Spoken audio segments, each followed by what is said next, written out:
చంద్రుడు కూడా లోకంలో ఎవ్వరూ చెయ్యరాని చెయ్యకూడని నోటితో ఉచ్చరించడానికి కూడా అయోగ్యమైనటువంటి భయంకరాతి భయంకరమైన పాపాన్ని చేశాడు.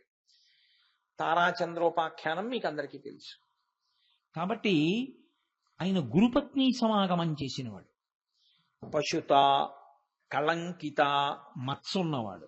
ఎప్పుడూ మత్స కనపడుతుంది. కుటిల చరత్వంచ, ఎప్పుడూ ఓలా ఉండడం, వంకరగా ఉంటాడు. మీరు చంద్రరేఖను చూడండి, అష్టమి నాటి చంద్రరేఖలు అవి వంకరగా ఉంటాయి. వంకర టింకర స్వభావం ఉన్నవాడు. ఈ 4 ఉన్నాయి కాబట్టి నెత్తి మీద పెట్టుకుంది. రాజమౌళే, అవి రాజమౌళే అంటే రాజా అన్న శబ్దం చంద్రుడికి సంబంధించింది. రాజశేఖర అంటే చంద్రుడిని ధరించిన వాడా అని. అవి నాకు కూడా ఉంటే భవదాభరణస్య, మీకు నేను ఆభరణంగా అవడానికి నాస్మికిం పాత్రం, నాకు పాత్రత ఎందుకు ఉండుండేది కాదు. నాకు కూడా 4 ఉంటే నాకు ఉండుండేది అవకాశం. అయితే చేస్తానంటారా? ఒక్కనాటికి చెయ్యను. మరి ఆ మాట ఎందుకన్నారు అంటే, అవి శివుడి నెత్తి మీద పెట్టుకుంటారన్నా చేయడానికి మీరు ఇష్టపడాలి కాదు. అవి చేస్తే శివుడిని పెట్టుకుంటాడో పెట్టుకోడో దేవుడు ఎరుగు. ఒక్కనాటికి చేయను. జడత, అలా నేను ఉండను. పశుత, పశువుగానే బతకను. కళంకిత, కళంకంతో ఉండను. కుటిల చరత్వంచ, వంకరగా నేను ఉండను. అలా ఉంటే శివుడు పెట్టుకున్నాడు ఆ నెత్తి మీద. ఏమో అందుకు పెట్టుకుంటే పెట్టుకో, చంద్రుడు నోడిని పెట్టుకోమన్నాడు, మాకు అక్కర్లేదు. శివుడి నెత్తి మీద స్థానం ఇస్తానన్నా ఈ 4 చేయడానికి ఎవరూ ఒప్పుకోలేదు కదా. అంటే అది ఎంత ఘోరాపరాధాలవి. లోకంలో కొంచెం బాగా అపరాధం చేసిన వాడు అన్నారనుకోండి, ఆయనతో ఎక్కువగా సంఘం పెట్టుకోవడానికి ఎవరు ఇష్టపడరు. ఒకవేళ తప్పక ఏదో సంఘం పెట్టుకున్నారనుకోండి, మీకు తప్పనిసరి అయి కొంత అనుబంధం ఏదో పెట్టుకోవలసి వచ్చిందనుకోండి, రహస్యంగా పెట్టుకుంటారు. అది ప్రకటనం చేయరు, అందరికీ తెలియనివ్వరు. ఫలానా ఆయనకి వీళ్ళకి అనుబంధం ఉంది అన్న విషయాన్ని తెలియనివ్వరు లోకానికి. అలా తెలిసిందనుకోండి వీళ్ళ మర్యాద పోతుంది, అందుకని తెలియనివ్వరు. కానీ శివుడు ఏం చేశాడు? తెలియకుండా ఏ లాల్చీలోనో, వీప్ మీదో, లేకపోతే ఉత్తరీయంలోనో, లేకపోతే ఏ మోకాల కిందో పెట్టుకున్నాడు అనుకోండి, ఎవరికి తెలియదు. చంద్రుడు ఉన్నాడండి అంటారు. మీరు డుంఠి వినాయకుడి కంఠం మీద చంద్రరేఖ ఉంది. కాశీ వెళ్ళి చూడండి, మీరు కనపడుతుందేమో. చాలా కష్టం. డుంఠి వినాయకుడు అంటేనే అది కాశీలో. డుంఠి వినాయకుడు అంటే కంఠం మీద చంద్రరేఖ ఉన్నవాడు, అన్ని ముఖాల్లాగా తొండం అటువైపు కాకుండా ఇటువైపుకి తిరిగి ఉన్నవాడు ఆయన డుంఠి వినాయకుడు. కానీ కంఠం మీద చంద్రరేఖ కనపడుతుందా? కనపడదు. ఎందుకంటే ఏనుగు కంఠం కదా, ఇలా కలిసిపోయి ఉంటుంది. ఎంతో జాగ్రత్తగా దగ్గరకి వెళ్ళి నీరాజనపు వెలుతురులో చూసిన వాళ్ళకి మాత్రమే ఆ చంద్రవంక కనపడుతుంది. కాబట్టి ఆయన డుంఠి వినాయకుడు. శ్రీనాథుడు కవిత్వం చేస్తూ పౌర్ణమి నాటి చంద్రుడు కాశీపట్టణం మీద వెడుతుంటే ఆ కాంతులు డుంఠి వినాయకుడి కంఠం మీద ఉన్న చంద్రుడి మీద పడ్డాయండి. కాబట్టి అలా కనపడకుండా ఎక్కడో పెట్టుకున్నాడు అనుకోండి, ఏమో శివుడికి ఆయనతో సంబంధం ఉందో లేదో ఎవరికి తెలియదు. అంటే అలాంటి వాటితో సంబంధం పెట్టుకోవడానికి ఇష్టపడక అందరిలాగే దూరంగా పెట్టడానికి సిద్ధమై ఉండేటటువంటి వాళ్ళల్లో శివుడు కూడా ఒకడు. ఎంత పతనమైపోయినటువంటి వాడైనా, ఎంత పాడైపోయిన వాడైనా, ఎన్ని మచ్చలున్నవాడైనా, ఎంత చెయ్యరాని అపరాధం చేసిన వాడైనా, ఆయన జపం చేసి ఆయన పాదముల మీద పడిపోతే అందరికీ తెలిసేటట్టు నెత్తిన పెట్టుకున్నాడు. ఇది ఆయన ఔదార్యం. నువ్వు అంత తప్పులు చెయ్యమని కాదు, నువ్వెందుకు ఆయన కాళ్ళ మీద పడడానికి సంశయిస్తున్నావు? పతితపావనుడంటే పరమశివుడే. ఆయన కన్నా పతితపావనుడెవరు లోకంలో? ఇంకా మహానుభావుడు. ఇంత దోషం చేసిన చంద్రుణ్ణే నెత్తి మీద పెట్టుకుంటే దేనికి బెంగ పెట్టుకుంటున్నావు? ఏ తప్పు నువ్వు చేయకూడదో అవి నువ్వు చేసి ఉంటే శంకరుడి పాదాల మీద పడిపో చిత్తశుద్ధితో. త్రికరణ శుద్ధిగా ఆయన ముందు పడిపోయి క్షమార్పణ అడుగు. నెత్తి మీద పెట్టుకున్నాడు చంద్రుణ్ణి, నిన్ను కూడా పెట్టుకుంటాడు. ఏం బెంగ పెట్టుకోక్కర్లేదు. కానీ చెయ్యడం పడిపోవడం చేస్తే మాత్రం ఎక్కడ ఉంచాలో అక్కడ ఉంచుతాడు. ఇదే చిట్ట చివరిసారి. నాకు బుద్ధి వచ్చిందని పడిపోతే మాత్రం నెత్తి మీద పెట్టుకోవడానికి ఆయన సిద్ధంగా ఉన్నాడు రామచంద్రమూర్తి చూడండి రామాయణంలో యుద్ధకాండలో ప్రతిజ్ఞ చేస్తారు, సకృదేవ ప్రపన్నాయ తమాస్మీతి యాచతే అభయం సర్వభూతేభ్యో దదామ్యే తద్వ్రతం మమ అంటారు. ఎవరైనా సరే నా దగ్గరికి వచ్చి రామా నేను నీవాడను అంటే చాలు, నేను వాడిని రక్షిస్తానంటారు. శంకరుడు ఇంకా ముందుకు వెళ్ళినవాడు. ఆయన అన్నాడు, ఎన్ని పాపములు చేసిన వాడైనా సరే నా దగ్గర పడిపోతే చాలు, నాకు నమస్కారం అని ఇలా భూమి మీద పడిపోతే చాలు, వాడిని ఎత్తి తల మీద పెట్టుకుంటానన్నాడు. ఇది ఈ చంద్రశేఖర అన్న నామం పరమశివుని యొక్క ఔదార్యాన్ని, ఆయన ఇవ్వలేనిది లేదు లోకంలో. అందుకే లోకంలో అన్నిటికన్నా కష్టసాధ్యమైన విషయం ఏమిటో తెలుసా అండి? మోక్షము అన్నమాట. చాలా తేలిగ్గా వాడేస్తాం కానీ ఏదో మోక్షం మోక్షం అని. మోక్షం అంత తేలికైన మాట ఏం కాదది. కానీ ఆ మోక్షమును కూడా ఎంతో తేలిగ్గా ఇవ్వడానికి ముందుకొచ్చిన వాడు ఎవరో తెలుసా అండి లోకంలో? పరమేశ్వరుడే. శశిశేఖర అన్న దాంట్లో శశి అంటే చంద్రుడు, శేఖర అంటే ఆయన యొక్క జటాజూటమునందు అలంకారముగా స్వీకరించినటువంటి వాడు, చంద్రుణ్ణి సిగపువ్వుగా ధరించినటువంటి వాడు అని. చంద్రుడికి శశిహి అని పేరు రావడానికి ఒక కారణం ఉంది. ఆయనలో మత్స ఒకటి ఉంటుంది. ఆ మత్స చూడ్డానికి ఒక కుందేలులా ఉంటుంది. అందుకని ఆయనకి శశాంకుడు అని ఒక పేరు చంద్రుడికి. సరే, అసలు చంద్రుణ్ణి దర్శనం చేసినటువంటి కవులు ఎన్ని రకాలుగానో అనుభూతుల్ని వ్యక్తం చేశారు. చంద్రుడి మీద కవిత్వం చెప్పనటువంటి కవి ఉండడు. మిగిలినటువంటి వర్ణనలు ఒక ఎత్తు, శ్రీనాథ మహాకవి చాలా ఆశ్చర్యకరమైనటువంటి ఆలోచన ధోరణి చేశాడు చంద్రుడి గురించి. కాశీఖండంలో చాలా చిత్రమైన మాట అంటాడు. చంద్రుడి మీద మత్స ఎందుకు వచ్చింది అంటే, ఆయన పుట్టినప్పుడు పాలసముద్రంలోంచి కదా పుట్టాడు. మందర పర్వతాన్ని మధిస్తే, పాలసముద్రంలో పెట్టి మధిస్తే అందులోంచి వరుసగా పుట్టిన వాటిల్లో చంద్రుడు కూడా వచ్చాడు. ఆయన పుడుతున్న పుట్ట ఈ మందర పర్వతం ఉరుసుకుని కాయ కాసిందిట. ఆ కాయే చంద్రుల్లో ఉన్న నల్లమచ్చ అన్నాడు. ఆయన ఒక ఊహ చేశాడు. కాదు అని ఆయనే అన్నాడు. మళ్ళీ నల్లగా ఉన్న చీకట్లో తెల్ల పువ్వులా ఉంటాడు కదా చంద్రుడు, నల్లటి చీకటికి కోపం వచ్చింది. అంతా మేముంటే మధ్యలో తెల్లగా వెన్నముద్దల ఇదొక్కటి ఈనేమిటని వచ్చి చటుక్కును కొరికేసేట. కొరికేస్తే ఆ కొరికేసిన భాగం మళ్ళీ చీకటిగానే ఉంటుందిగా, మరి తెల్ల ముక్క లేనప్పుడు అక్కడ. అందుకని నల్లగా ఓ ముక్క పడిందిట, అదే ఆ మచ్చ అన్నాడు. కాదు, ఆయన మూడవ ఆలోచన చేస్తూ అన్నాడు, ఆయనకి 27 మంది భార్యల్లోనూ రోహిణి అంటే చాలా ప్రీతి. రోహిణిని ప్రియమార కౌగిలించుకున్నప్పుడు ఆవిడ శరీరమునకు అలదుకున్న కస్తూరి ఆయనకు అంటుకుంది, అందుకే నల్లటి మచ్చపడింది అన్నాడు. కాదు అని ఆయనే అన్నాడు, చంద్రబింబాన్ని చూసి రాహు తన కోరతో పొడిస్తే ఓ కన్నం పడింది, అందులోంచి వెనక ఉన్న నల్లని ఆకాశం కనపడుతోంది, అందుకని నల్లటి మచ్చపడింది అన్నాడు. ఆయనే అన్నాడు, కాదు, రాత్రి అయితే చక్రవాక పక్షులకి కళ్ళు కనపడవు, చంద్రోదయం అయితే విరహంతో వేదన పొందుతాయి, మళ్ళీ సూర్యోదయం అయితే వాటికి కళ్ళు కనపడతాయి. అందుకని మాకు ప్రియుడు ప్రియురాలు కలుసుకోకుండా, రాత్రి అయితే కళ్ళు కనపడవు వాటికి చంద్రుడు ఉదయిస్తే, మేము ఒండరులు కలుసుకోకుండా చేసి ఈ దుష్టచంద్రుడు ఉదయించాడు అన్న కోపంతో అవి చాలా ఎర్రటి చూపు ఆయన వంక చూసేయట. ఆ ఎర్రటి చూపు చూసేటప్పుడు అగ్నిహోత్రంతో పాటు నల్లటి పొగొచ్చినట్టుగా నల్ల పొగొచ్చి చంద్రుడికి అంటుకుంది. అంటుకుంటే నల్లమచ్చ పడిందండి. సరే, ఇలా చిత్ర విచిత్రమైనటువంటి భావనలు ఎంతమంది ఎన్ని భావనలు చేశారో చంద్రబింబం మీద. అటువంటి చంద్రుణ్ణి సిగపువ్వుగా ధరించినటువంటి వాడు పరమశివుడు. కాబట్టి ఆయనకి శశిశేఖర. సరే, బానే ఉంది, అంతవరకు మంచి మాటే.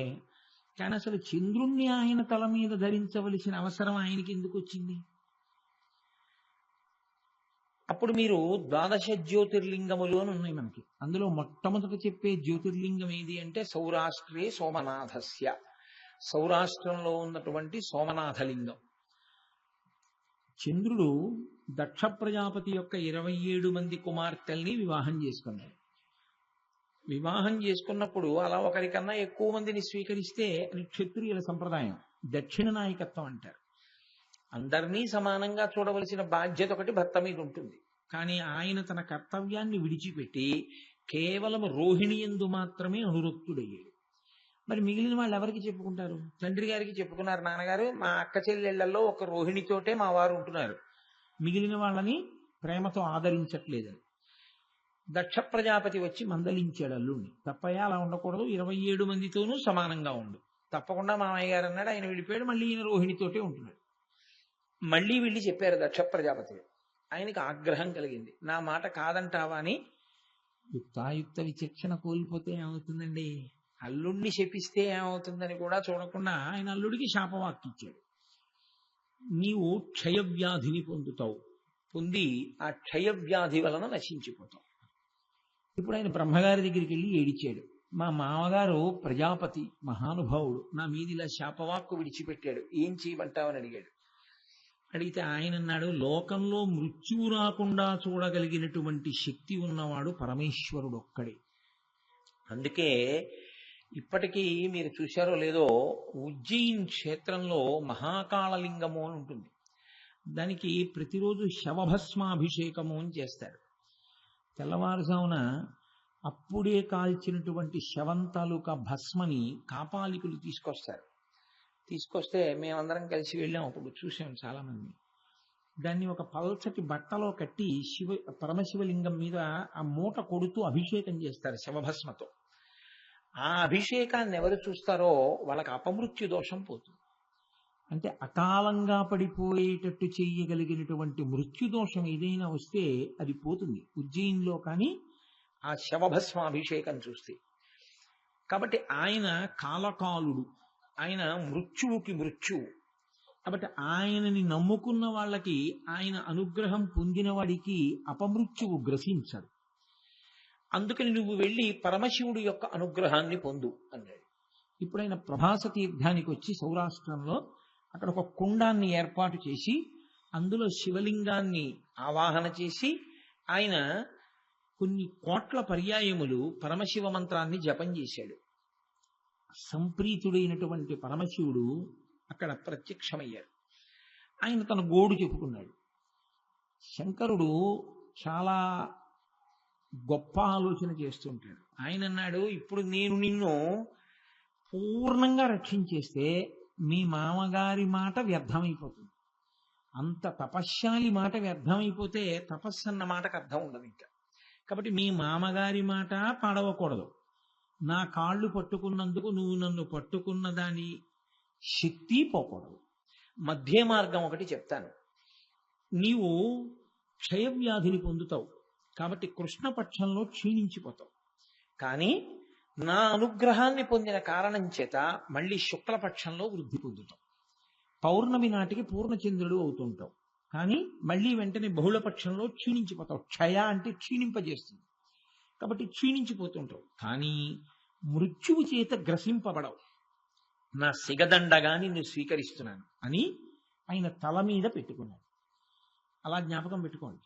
కాబట్టి ఆయన చంద్రుడి యొక్క అపమృత్యు దోషాన్ని నివారించి చంద్రుడికి బుద్ధిగా ఉండవలసినటువంటి అవసరాన్ని చెప్పి ఆయన మామగారైనటువంటి దక్ష ప్రజాపతి యొక్క మాట భంగమైపోకుండా ఆయన గౌరవాన్ని కాపాడి చంద్రుణ్ణి తీసి తల మీద పెట్టుకున్నాడు. ఆయన అడిగింది మృత్యువు చేత గ్రసింపబడకుండా ఉండాలని. కానీ పరమశివుడు ఎంత పెద్ద స్థానం ఇచ్చాడంటే నిన్ను నా నెత్తి మీద పెట్టుకుంటానని పెట్టుకుని సిగదండగా స్వీకరించాడు. అది ఒకటి. రెండవ కారణం ఒకటి ఉంది. పరమశివుడు ఎందుకు చంద్రరేఖని ధరిస్తాడు అన్నదానికి. ఆయన పార్వతీదేవి ఒకానొకప్పుడు దాక్షాయిణి అన్న పేరుతో ఉన్నప్పుడు దక్ష ప్రజాపతి చేసినటువంటి ఉద్ధతితో కూడిన కార్యం పట్ల వ్యగ్రత కలిగినటువంటి మనస్సు పొందినదై శరీరాన్ని విడిచిపెట్టింది. విడిచిపెడితే పరమేశ్వరుడు తన జటాజూటంలోంచి ఒక జట తీసి అక్కడ ఉన్నటువంటి అరుగు కేసి కొట్టాడు. ఆ వ్యగ్రతతో కొట్టడం వల్ల అందులోంచి వీరభద్రుడు ఉదయించాడు. ఆ వీరభద్రుడు ఒక పెద్ద పట్టిసాన్ని తీసుకొని ఆయన దక్షయజ్ఞం జరిగినటువంటి ప్రదేశమే దక్షారామం. అక్కడ ఉండేవాడు దక్షుడు. అదే దక్షారామము. అందుకే దక్షారామానికి ఒక ప్రసిద్ధి చెప్తారు. పరమశివుణ్ణి దర్శనం చేద్దామని దక్షారామం వెళ్ళక్కర్లేదు. ఎంత హీనపక్షం చెప్తారంటే, దక్షారామంలో బంధువులు కాని మిత్రులు కాని ఉండి వాళ్ళు శరీరం విడిచిపెట్టేస్తే ఈయనోసారి శవాన్ని చూసొద్దామని వెళ్ళాడు, లేదా పరామర్శ చేసొద్దామని వెళ్ళాడు, దాన్ని ఖాతాలో వేస్తారు. వీడు దక్షారామంలో అడుగు పెట్టాడు అని. ఆ ప్రదేశం అంత పవిత్రం. దక్షారామం ఏం సామాన్యమైన క్షేత్రం అని మీరు అనుకోకండి. మన ప్రారంధం కొద్దీ ఇవాళ అలా తయారైంది. కానీ నిజంగా దక్షారామం అత్యద్భుతమైనటువంటి క్షేత్రం. ఎంత గొప్ప వర్ణన చేస్తారో దాని గురించి భీమఖండంలో. అక్కడ పరమశివుడు భోగమనుభవించేటటువంటి ఏకైక క్షేత్రం దక్షారామ క్షేత్రంలో. పండితులు చెప్పేటటువంటి, అక్కడ ఉన్న అర్చకులు చెప్పేటటువంటి కథలు విని నేను ముక్కును వేలేసుకున్నాను. అయ్యయ్యో, శివాలయంలో ఇక్కడ దక్షారామం గురించి ఇక్కడ ఉన్న అర్చకులే ఇలా చెప్తే వచ్చిన భక్తులకి అసలు నిజం ఎలా తెలుస్తుంది అని నేను ఒక అర్చకుడికి చెప్పాను కూడా. తప్పయ్యా, నువ్వు అలా చెప్పకూడదు. నీకు తెలిస్తే తెలిసినట్టు చెప్పు, నీకు తెలియకపోతే తెలియనట్టు చెప్పు. తెలిసి తెలియని మాటలు చెప్పి భక్తుల భక్తి పాడి చేయవద్దని కామరాజు గారి ప్రత్యక్ష సాక్ష్యం నాతో ఆ రోజున వచ్చి. ఇవాళ తెలిసి తెలియని స్థితిలో ఉన్నటువంటి ఉపాలయాల్లో ఉన్న అర్చకులు అంత ఘోరమైన మాటలు చెప్తున్నారు. కాబట్టి దక్షారామం పరమోత్కృష్టమైనటువంటి క్షేత్రం అది. అక్కడ యమధర్మరాజు గారి యొక్క భార్య ధూమ్నోర్న కళాబీ జల్లుతుంది వచ్చే పర్వదినాల్లో. లక్ష్మీదేవి తుడుస్తుంది అక్కడ. వాయుదేవుడి భార్య ముగ్గులు పెడుతుంది. ఒక్క దక్షారామ క్షేత్రంలోని ఏకాదశి తిథి నాడు పరమశివుడు భోగం అనుభవిస్తాడు. పైమేడ మించి రాత్రి అమ్మవారు నిద్రపోయిన తర్వాత కిందకి దిగొచ్చి మాణిక్యాంబ దేవాలయంలోకి ప్రవేశిస్తుంది ఉత్సవమూర్తి. అంటే సానివాడ ప్రవేశము అంటారు దాన్ని. అంటే అంత భోగం అనుభవిస్తాడు శివుడు. అందుకే భోగం కావాలన్నా ఐశ్వర్యం కావాలన్నా దక్షారామం తప్పకుండా వెళ్ళండి అంటారు. అంత గొప్ప క్షేత్రం దక్షారామం. అటువంటి దక్షారామ క్షేత్రం మనకి కాకినాడ పట్టణానికి కూతవేటు దూరంలో ఉండడం, మనం దాన్ని ఎక్కువ మార్లు దర్శనం చేసుకునేటటువంటి భాగ్యం మనకి కలిగి ఉండడం, నిజంగా అది మనకి పరమేశ్వరుడు ఇచ్చినటువంటి గొప్ప అదృష్టం. అయితే నేను మీతో ఒక మాట అన్నాను, ఇవాళ అక్కడ కొంతమంది దాని గురించి పొరపాటుగా చెప్తున్నారు అని. అందరూ అని మీరు అనుకోకండి. కొంతమంది నిబద్ధత కలిగిన మహాపురుషులు ఉన్నారు. ఎందుకంటే నేను వేరొక పర్యాయం అక్కడ ఉపన్యాసాలకు వెళ్ళినప్పుడు చూశాను. ఎంతో నిబద్ధత కలిగిన వారు, చక్కగా పూజ చేసేవారు, చక్కగా విషయాన్ని వివరించగలిగిన వారు కూడా ఉన్నారు. కానీ ఏ ఒక్కరు క్షేత్రంలోకి వెళ్ళిన తర్వాత తప్పుగా అక్కడ విషయాల్ని చెప్పినా భక్తులు అవే నిజం అనుకుంటారు. అది ప్రమాదంతో కూడుకున్నటువంటి విషయం. సరే, నేను మీతో ఎందుకు ప్రస్తావన చేయవలసి వచ్చింది ఈ విషయాన్ని అంటే, శంకరుడు దక్షారామ క్షేత్రంలోకి వీరభద్రుణ్ణి పంపించాడు. అక్కడే దక్ష ప్రజాపతి ఉండేవాడు. అక్కడే చేశాడు యజ్ఞాన్ని. అక్కడే దాక్షాయిణి శరీరాన్ని విడిచిపెట్టింది. కాబట్టి ఆ వీరభద్రుడు చాలా ఉగ్రతతో అక్కడికి వెళ్ళి తాండవం చేస్తూ ఆయన అందరినీ నిగ్రహించినప్పుడు చంద్రుడు అక్కడికి వచ్చి కూర్చుని ఉన్నాడు. కానీ ఈయన వీరావేశంతో చంద్రుణ్ణి కింద పడేసి ఆయన శరీరాన్నంతటినీ తొక్కేశాడు. తొక్కేస్తే ఆయన పరమశివుడికి మొరపెట్టుకున్నాడు, ఈశ్వరా, నేనేమీ తప్పు చేయలేదు, నేను ఒక్క మాట అనలేదు, కానీ నన్ను కింద పడేసి ఇలా తొక్కేశావు అన్నాడు. అంటే శంకరుడు అన్నాడు, ఓ, నీకంత ఇబ్బంది కలిగింది కదూ అని వెంటనే పైకెత్తి తన తల మీద పెట్టుకున్నాడు. ఆనాటి నుంచి చంద్రుడు శంకరుడు యొక్క తల మీద ఉండడం ప్రారంభించాడు. అప్పటి నుంచి ఆయన కిందకి దింపలేదు. ఇంకా మీరు చూడండి, నెత్తి మీద పెట్టుకున్నాడండి అంటారు. నెత్తి మీద పెట్టుకున్నాడండి అన్న మాటకి అర్థం ఏమిటంటే అంత ప్రేమ చూపించేటటువంటి వాడు అని దానికి అర్థం. ఆయన వలన అంత క్రోధంలో చంద్రుణ్ణి అక్కడికి వచ్చినందుకు ఆయన తొక్కాడు. నిజానికి అది కూడా అపరాధమే, అలాంటి యాగానికి రావడం. కాబట్టి తొక్కినందుకు నన్ను తొక్కేశావయ్యా అన్నాడని మళ్ళీ నెత్తి మీద పెట్టుకున్నాడు. అది ఒక కారణం. ఇవి మీరు పక్కన పెడితే అసలు ఆయన చంద్రశేఖరుడు అవడానికి రెండు చాలా గొప్ప కారణాలు ఉన్నాయి. ఇవి చంద్రశేఖరుడు ఎందుకయ్యాడు అన్నది మీరు ముందు తెలుసుకుని దాని వెనక ఉన్న తాత్విక విచారణగా ఈ మిగిలిన రెండు కారణములను అనుసంధానం చేసుకోవాలి. ఎప్పుడైనా చంద్రశేఖర అన్నప్పుడు ఆ చంద్రవంక చూసినప్పుడు మీరు జ్ఞాపకం పెట్టుకోవలసిన విషయాలు అప్పుడు వస్తాయి. మిగిలిన రెండు అయితే మీరు ఒకటి గుర్తుపెట్టుకోవాలి, ఈ చంద్రరేఖ కేవలం పరమశివుడి కిరీటం మీదే కాదు, అమ్మవారి కిరీటం మీద ఉంటుంది, వినాయకుడి కిరీటం మీద కూడా ఉంటుంది. అందుకే ఆయనకి కూడా చంద్రధరుడు అని ఒక పేరు. మీరు చూడండి, పరమశివుడు చంద్రుణ్ణి తల మీద పెట్టుకున్నాడు. చంద్రుడు ఎటువంటి వాడు? ఇప్పుడు తల మీద పెట్టుకోవాలంటే పూజనీయమైన వస్తువు అయితే కదండి తల మీద పెట్టుకుంటాం. ఏది పడితే అది తల మీద పెట్టుకోం. ఎందుకు పెట్టుకోం? తల జ్ఞానేంద్రియములన్నిటి యొక్క సంఘాతము దీని ఎందు ఎక్కువ ఉంటాయి. కళ్ళనగా, ముక్కనగా, చెవులనగా, నాలుకనగా, సున్నితమైన చర్మభాగం అనగా, బుద్ధి ప్రచోదనం చేసేటటువంటి మెదడనగా, ఇవన్నీ తలలోనే ఉంటాయి. కాబట్టి తలకి ఒక గౌరవం ఉంటుంది. కాదు, కారణం అసలు తలకంత గౌరవం రావడానికి కారణం ఏమిటంటే, తల మనకి సీమ. అంటే సీమ అంటే హద్దు అంటారు, అది ఎల్ల. ప్రతి దానికి ఒక ఎల్ల ఉంటుంది. ఎల్ల అంటే అక్కడతో పూర్తయిపోయింది అంటారు. రాయలసీమ అని మీరు అన్నారనుకోండి, ఆ ప్రాంతము అక్కడతో పూర్తయింది. అది ఒక ప్రత్యేకమైన ప్రాంతము. తెలుగు సీమ, త్రిలింగ సీమ. సీమ అంటే హద్దు, ఎల్ల. ఈ శరీరానికి 2 సీమలు ఉంటాయి. ఒకటి పాదములు, 2 బ్రహ్మరంధ్రము. ఇందులో ఎట్టి పరిస్థితుల్లోనూ కూడా దాన్ని స్పృశించడానికి కూడా అంగీకరించకుండా అక్కడతో ఆపేస్తారు. దేన్ని ముట్టుకోరంటే బ్రహ్మరంధ్రాన్ని తాకరు. అందుకే తల దువ్వుకున్నా కూడా ఎక్కడి వరకు దూకుంటారంటే పాపట అంటారు. పాపట అంటే కేశపాశమును 2గా విడతీయుట. యథార్థమునకు అది పురుషుడికి లేదు. పురుషుడు పాపట తీయడం అన్నది ఉండదు శాస్త్రంలో. ఎందుకు ఉండదు అంటే ఒక్కటే కారణం, పురుషుడు శిఖతో ఉండాలి అని, పిలక పెట్టుకుని ఉంటాడు అని. కాబట్టి ఆయన పాపట అవసరం ఆయనకి ఏముంటుంది? ఉండదు. ఉంది అంటే ఆయన జుట్టు పెరిగిపోయింది అని గుర్తు. దాన్ని సరే విచారణ చేయవద్దు, వదిలిపెట్టేయండి. కాబట్టి స్త్రీకి మాత్రమే పాపట. కేశపాశములు మధ్యలో గాడి చేసి 2గా విడతీస్తారు కాబట్టి పాపట అని పేరు. 2గా విడతీస్తుంది కాబట్టి.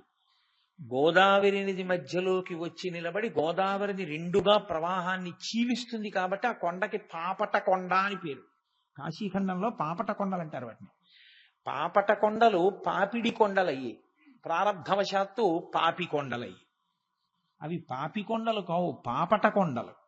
చీల్చే గోదావరిని. అందుకే మీరు పడవలో వెడుతుంటే అదేమిట్రా ఇంకా గోదావరి అనిపిస్తుంది, అడ్డొచ్చేస్తాయి పర్వతాలు. గోదావరి 2 కింద చీలుతుంది. అలా చీల్చిన కొండలు పాపట కొండలు. ఈ పాపట ఎక్కడ వరకు తీస్తారు అంటే ఇంకా ఇక్కడ వరకే. ఇది దాటి పాపట తీయకూడదు. ఎందుకు తీయకూడదు అంటే ఇక్కడ బ్రహ్మరంధ్రం ఉంటుంది. ఈ బ్రహ్మరంధ్రమే మళ్ళీ వస్తాడా శరీరంలోకి, రాడా అనడానికి గుర్తు. అది చిట్లి వెళ్ళిపోయాడు అనుకోండి, ఇక రాడని గుర్తు. అది చిట్లకుండా చిట్లే వరకు వీళ్ళు శ్మశానంలో ఉండొచ్చారనుకోండి, మళ్ళీ వస్తాడని గుర్తు. పాపం ఎలాగో ఆయన చిట్ల కొట్టుకునంటే బదల కొట్టుకుని కాదు, యోగ మార్గంలో ఉత్క్రమణం జరగాలి. ఊర్ధ్వరేతస్కుడై ప్రాణోత్క్రమణం పైకి విడుతూ దీన్ని చిట్ల కొట్టుకుని పైకి ఎడుతుంది. అలా విడితే పునర్జన్మ లేదు. ఆయన ఈశ్వరుడు ఎందుకు కలిసిపోయాడని గుర్తు.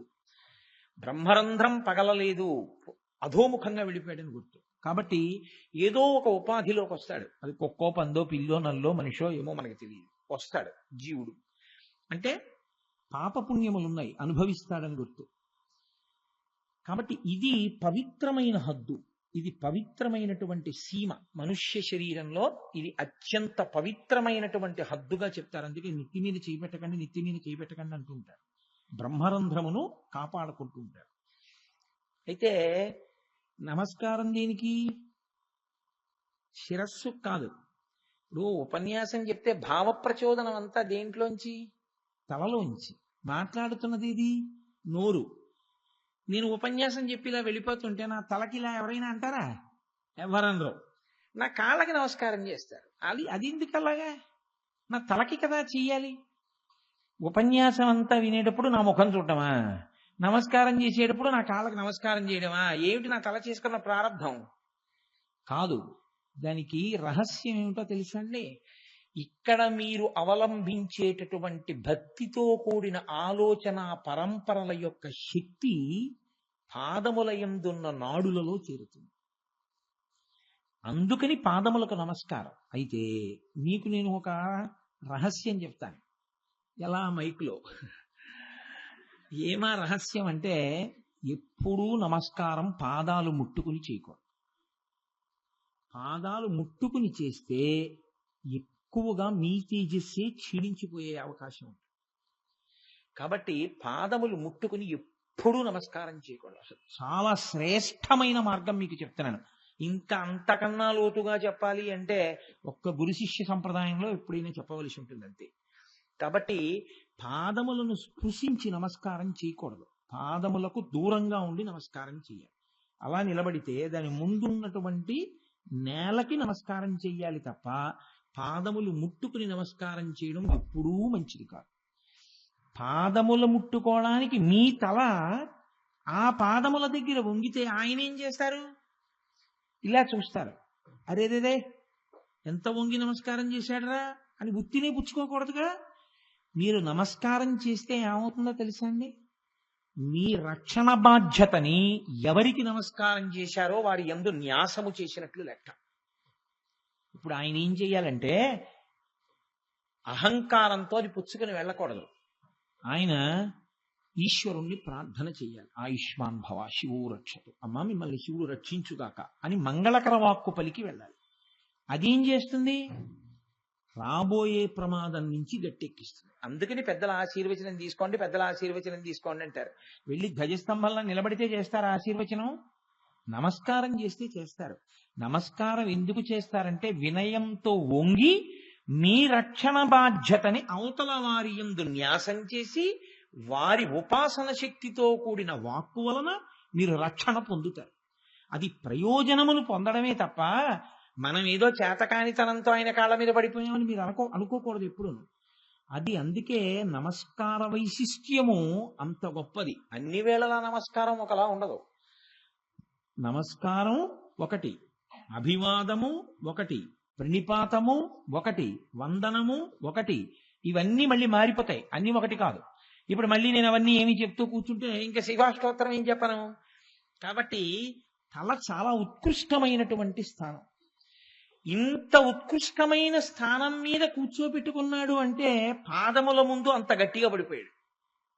అంత గట్టిగా పడిపోవడము అంటే ఏమిటి? మనసులో అంత చిత్తశుద్ధితో పట్టుకున్నాడు శివుణ్ణి. ఇప్పుడు ఆయన తీసుకొచ్చి ఎక్కడ పెట్టుకున్నాడు? తల మీద పెట్టుకున్నాడు. ఆ సీమ లోకమునకంతటికీ కూడా గతులను నిర్వహించగలిగినటువంటి సీమ. మిగిలిన వాళ్ళ గతి ఆ తల నిర్ణయిస్తుంది. అట్ట సర్వోత్కృష్టమైన తల మీద ఆయన ఉన్నాడు. ఇప్పుడు నాకు ఒకటి చెప్పండి, అంత పెద్ద స్థానం ఇచ్చేటప్పుడు నిష్కళంక చరిత్రుడా అని మీరు చంద్రుడి గురించి విచారణ చేశారనుకోండి. శంకరాచార్యులు వారు శివానంద లహరిలో అత్యద్భుతమైనటువంటి శ్లోకం ఒకటి చేశారు చంద్రశేఖర అన్న నామం మీద. జడత, పశుత, కళంకిత. చంద్రుడికున్నటువంటి గొప్పతనాలు ఏమిటో ఆయన చెప్పుకుంటూ వచ్చారు. ఒకటి జడుడు, 2 పశువు, 3 కళంకుడు, 4 కుటిల చెరుడు. కుటిల చెరత్వంచ నాస్తి మయి దేవా అస్తి అది రాజమౌళే భవదాభరణస్య కిం నాస్మి కిం పాత్రం అని అడిగారు ఆయన. చాలా చమత్కారమైన శ్లోకం. ఈ శ్లోకం మీరు శ్లోకంలా చదవడం కన్నా మాట్లాడడంలా ఉంటుంది ఆ శ్లోకం. అది శంకరాచార్యుల వారి యొక్క రచనా వైచిత్రి. అన్ని శ్లోకాలు శ్లోకాల్లా ఉండవైనవి. కొన్ని శ్లోకాలు శ్లోకాల్లా చెప్పడం కన్నా నేను మీతో మాట్లాడితే ఎలా ఉంటుందో అలా చెప్తేనే శ్లోకానికి అందం వస్తుంది. ఈ శ్లోకం ఒక శ్లోకంలా చదివేయడం కన్నా అలాగే అందం చూడండి. జడత, పశుత, కళంకిత, కుటిల చరత్వంచ నాస్తి మయి దేవా అస్తి అది రాజమౌళే భవదాభరణస్య నాస్మి కిం పాత్రం. అందులో ఆయన అన్నారు, నువ్వు చంద్రుణ్ణి శిగదండగా పెట్టుకున్నావు. దేనికి పెట్టుకున్నావు? ఆయన జడుడు, పశువు, కళంకితుడు, వంకరగా ఉండేటటువంటి స్వభావం ఉన్నవాడు. కాబట్టి తీసి నెత్తి మీద పెట్టుకున్నావు. నాకు అవి లేవు. ఉండుంటే నేను కూడా నీ శిగదండనై నీ నెత్తి మీద కూర్చుని ఉండేవాడిని. అదేమిటండి అలా ఉండేమిటి ఆ శ్లోకం? చంద్రుడికి అవన్నీ ఉన్నాయా? ఉన్నాయి. మీరు ఆలోచించండి. జడత, ఆయన జడుడు. ఎందుచేత నీటి నుంచి పుట్టిన వాటికి జడమని ఒక పేరు. ఎందుకంటే కరిగిపోయే స్వభావం ఉంది చంద్రుడికి. చంద్రుడు కరిగిపోయి అమృతపు చుక్కలుగా పడిపోతూ ఉంటాడు. అలా కరిగిపోయే స్వభావం ఉండి మనసు కరగచ్చు, శరీరమే కరిగిపోతుంటే జడత్వం కాదది ఇంకా. కాబట్టి కరిగిపోయే స్వభావం ఉన్నటువంటి చంద్రుడు జడుడు, నీటిలోంచి పుట్టాడు, పాలసముద్రంలోంచి. నేను అటువంటి వాడిని కాను. నా శరీరం కరిగిపోవడం ఏం లేదు. శరీరము బ్రతికి ఉండగా క్షీణించిపోవచ్చు. అంటే ఇవాళ ఉన్న పటుత్వం ఇంకొక 20 ఏళ్ల తర్వాత ఉండకపోవచ్చు. కానీ వేళ్ళు ముక్కల ముక్కల కింద ఊడి పడిపోతున్నాయి అనుకోండి, అది చాలా భయంకరమైనటువంటి వ్యాధి కదండి, కుష్ఠవ్యాధి అంటారు. అందుకని ఊడి ఊడి పడిపోకూడదు. ఊడి ఊడి పడిపోతే జడమైపోయింది, అంటే స్పర్శ లేకుండా పోతే జడమైపోతూ ఉంటుంది, ముక్కల కింద ఊడి పడిపోతూ ఉంటుంది. కాబట్టి జడత, చంద్రుడు అలా కరిగిపోతుంటాడు. పశుత, నువ్వు మనిషివా పశువా అంటారు. పశువుకి వావి వరస ఉండవు. అంతకన్నా నేను ఇంక చెప్పక్కర్లేదు ఉపన్యాసంలో. చంద్రుడు కూడా లోకంలో ఎవ్వరూ చెయ్యరాని, చెయ్యకూడని, నోటితో ఉచ్చరించడానికి కూడా అయోగ్యమైనటువంటి భయంకరాతి భయంకరమైన పాపాన్ని చేశాడు. తారాచంద్రోపాఖ్యానం మీకు అందరికీ తెలుసు. కాబట్టి ఆయన గురుపత్ని సమాగమం చేసినవాడు. పశుత, కళంకిత, మత్స ఉన్నవాడు. ఎప్పుడూ మత్స కనపడుతుంది. కుటిల చరత్వంచ, ఎప్పుడూ ఓలా ఉండడం, వంకరగా ఉంటాడు. మీరు చంద్రరేఖను చూడండి, అష్టమి నాటి చంద్రరేఖలు అవి వంకరగా ఉంటాయి. వంకర టింకర స్వభావం ఉన్నవాడు. ఈ 4 ఉన్నాయి కాబట్టి నెత్తి మీద పెట్టుకుంది. రాజమౌళే, అవి రాజమౌళే అంటే రాజా అన్న శబ్దం చంద్రుడికి సంబంధించింది. రాజశేఖర అంటే చంద్రుడిని ధరించిన వాడా అని. అవి నాకు కూడా ఉంటే భవదాభరణస్య, మీకు నేను ఆభరణంగా అవడానికి నాస్మికిం పాత్రం, నాకు పాత్రత ఎందుకు ఉండుండేది కాదు. నాకు కూడా 4 ఉంటే నాకు ఉండుండేది అవకాశం. అయితే చేస్తానంటారా? ఒక్కనాటికి చెయ్యను. మరి ఆ మాట ఎందుకన్నారు అంటే, అవి శివుడి నెత్తి మీద పెట్టుకుంటారన్నా చేయడానికి మీరు ఇష్టపడతారు కాదు. అవి చేస్తే శివుడిని పెట్టుకుంటాడో పెట్టుకోడో దేవుడు ఎరుగు. ఒక్కనాటికి చేయను. జడత, అలా నేను ఉండను. పశుత, పశువుగానే బతకను. కళంకిత, కళంకంతో ఉండను. కుటిల చరత్వంచ, వంకరగా నేను ఉండను. అలా ఉంటే శివుడు పెట్టుకున్నాడు ఆ నెత్తి మీద. ఏమో అందుకు పెట్టుకుంటే పెట్టుకో, చంద్రుడు నోడిని పెట్టుకోమన్నాడు, మాకు అక్కర్లేదు. శివుడి నెత్తి మీద స్థానం ఇస్తానన్నా ఈ 4 చేయడానికి ఎవరూ ఒప్పుకోలేదు కదా. అంటే అది ఎంత ఘోరాపరాధాలవి. లోకంలో కొంచెం బాగా అపరాధం చేసిన వాడు అన్నారనుకోండి, ఆయనతో ఎక్కువగా సంఘం పెట్టుకోవడానికి ఎవరు ఇష్టపడరు. ఒకవేళ తప్పక ఏదో సంఘం పెట్టుకున్నారనుకోండి, మీకు తప్పనిసరి అయి కొంత అనుబంధం ఏదో పెట్టుకోవలసి వచ్చిందనుకోండి, రహస్యంగా పెట్టుకుంటారు. అది ప్రకటనం చేయరు, అందరికీ తెలియనివ్వరు. ఫలానా ఆయనకి వీళ్ళకి అనుబంధం ఉంది అన్న విషయాన్ని తెలియనివ్వరు లోకానికి. అలా తెలిసిందనుకోండి వీళ్ళ మర్యాద పోతుంది, అందుకని తెలియనివ్వరు. కానీ శివుడు ఏం చేశాడు? తెలియకుండా ఏ లాల్చీలోనో, వీప్ మీదో, లేకపోతే ఉత్తరీయంలోనో, లేకపోతే ఏ మోకాల కిందో పెట్టుకున్నాడు అనుకోండి, ఎవరికి తెలియదు. చంద్రుడు ఉన్నాడండి అంటారు. మీరు డుంఠి వినాయకుడి కంఠం మీద చంద్రరేఖ ఉంది. కాశీ వెళ్ళి చూడండి, మీరు కనపడుతుందేమో. చాలా కష్టం. డుంఠి వినాయకుడు అంటేనే అది కాశీలో. డుంఠి వినాయకుడు అంటే కంఠం మీద చంద్రరేఖ ఉన్నవాడు, అన్ని ముఖాల్లాగా తొండం అటువైపు కాకుండా ఇటువైపుకి తిరిగి ఉన్నవాడు. ఆయన డుంఠి వినాయకుడు. కానీ కంఠం మీద చంద్రరేఖ కనపడుతుందా? కనపడదు. ఎందుకంటే ఏనుగు కంఠం కదా, ఇలా కలిసిపోయి ఉంటుంది. ఎంతో జాగ్రత్తగా దగ్గరకి వెళ్ళి నీరాజనపు వెలుతురులో చూసిన వాళ్ళకి మాత్రమే ఆ చంద్రవంక కనపడుతుంది. కాబట్టి ఆయన డుంఠి వినాయకుడు. శ్రీనాథుడు కవిత్వం చేస్తూ పౌర్ణమి నాటి చంద్రుడు కాశీపట్టణం మీద వెడుతుంటే ఆ కాంతులు డుంఠి వినాయకుడి కంఠం మీద ఉన్న చంద్రుడి మీద పడ్డాయండి. కాబట్టి అలా కనపడకుండా ఎక్కడో పెట్టుకున్నాడు అనుకోండి, ఏమో శివుడికి ఆయనతో సంబంధం ఉందో లేదో ఎవరికి తెలియదు. అంటే అలాంటి వాటితో సంబంధం పెట్టుకోవడానికి ఇష్టపడక అందరిలాగే దూరంగా పెట్టడానికి సిద్ధమై ఉండేటటువంటి వాళ్ళలో శివుడు కూడా ఒకడు. ఎంత పతనమైపోయినటువంటి వాడైనా, ఎంత పాడైపోయిన వాడైనా, ఎన్ని మచ్చలున్నవాడైనా, ఎంత చెయ్యరాని అపరాధం చేసిన వాడైనా ఆయన జపం చేసి ఆయన పాదముల మీద పడిపోతే అందరికీ తెలిసేటట్టు ఎత్తి నెత్తిన పెట్టుకున్నాడు. ఇది ఆయన ఔదార్యం. నువ్వు అంత తప్పులు చెయ్యమని కాదు, నువ్వెందుకు ఆయన కాళ్ళ మీద పడడానికి సంశయిస్తున్నావు? పతితపావనుడంటే పరమశివుడే. ఆయన కన్నా పతితపావనుడెవరు లోకంలో? ఇంకా మహానుభావుడు. ఇంత దోషం చేసిన చంద్రుణ్ణే నెత్తి మీద పెట్టుకుంటే దేనికి బెంగ పెట్టుకుంటున్నావు? ఏ తప్పు నువ్వు చేయకూడదో అవి నువ్వు చేసి ఉంటే శంకరుడి పాదాల మీద పడిపో చిత్తశుద్ధి, త్రికరణ శుద్ధిగా ఆయన ముందు పడిపోయి క్షమార్పణ అడుగు. నెత్తి మీద పెట్టుకున్నాడు చంద్రుణ్ణి, నిన్ను కూడా పెట్టుకుంటాడు. ఏం బెంగ పెట్టుకోక్కర్లేదు. కానీ చెయ్యడం పడిపోవడం చేస్తే మాత్రం ఎక్కడ ఉంచాలో అక్కడ ఉంచుతాడు. ఇదే చిట్ట చివరిసారి నాకు బుద్ధి వచ్చిందని పడిపోతే మాత్రం నెత్తి మీద పెట్టుకోవడానికి ఆయన సిద్ధంగా ఉన్నాడు. రామచంద్రమూర్తి చూడండి, రామాయణంలో యుద్ధకాండలో ప్రతిజ్ఞ చేస్తారు. సకృదేవ ప్రపన్నాయ తవాస్మీతి యాచతే అభయం సర్వభూతేభ్యో దదాంయే తద్వ్రతం మమ అంటారు. ఎవరైనా సరే నా దగ్గరికి వచ్చి రామా నేను నీవాడను అంటే చాలు, నేను వాడిని రక్షిస్తానంటారు. శంకరుడు ఇంకా ముందుకు వెళ్ళినవాడు. ఆయన అన్నాడు, ఎన్ని పాపములు చేసిన వాడైనా సరే నా దగ్గర పడిపోతే చాలు, నాకు నమస్కారం అని ఇలా భూమి మీద పడిపోతే చాలు, వాడిని ఎత్తి తల మీద పెట్టుకుంటానన్నాడు.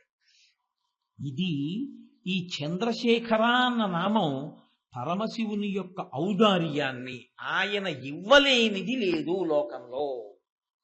అందుకే లోకంలో అన్నిటికన్నా కష్టసాధ్యమైన విషయం ఏమిటో తెలుసా అండి? మోక్షము అన్నమాట. చాలా తేలిగ్గా వాడేస్తాం కానీ ఏదో మోక్షం అని. మోక్షం అంత తేలికైన మాట ఏం కాదది.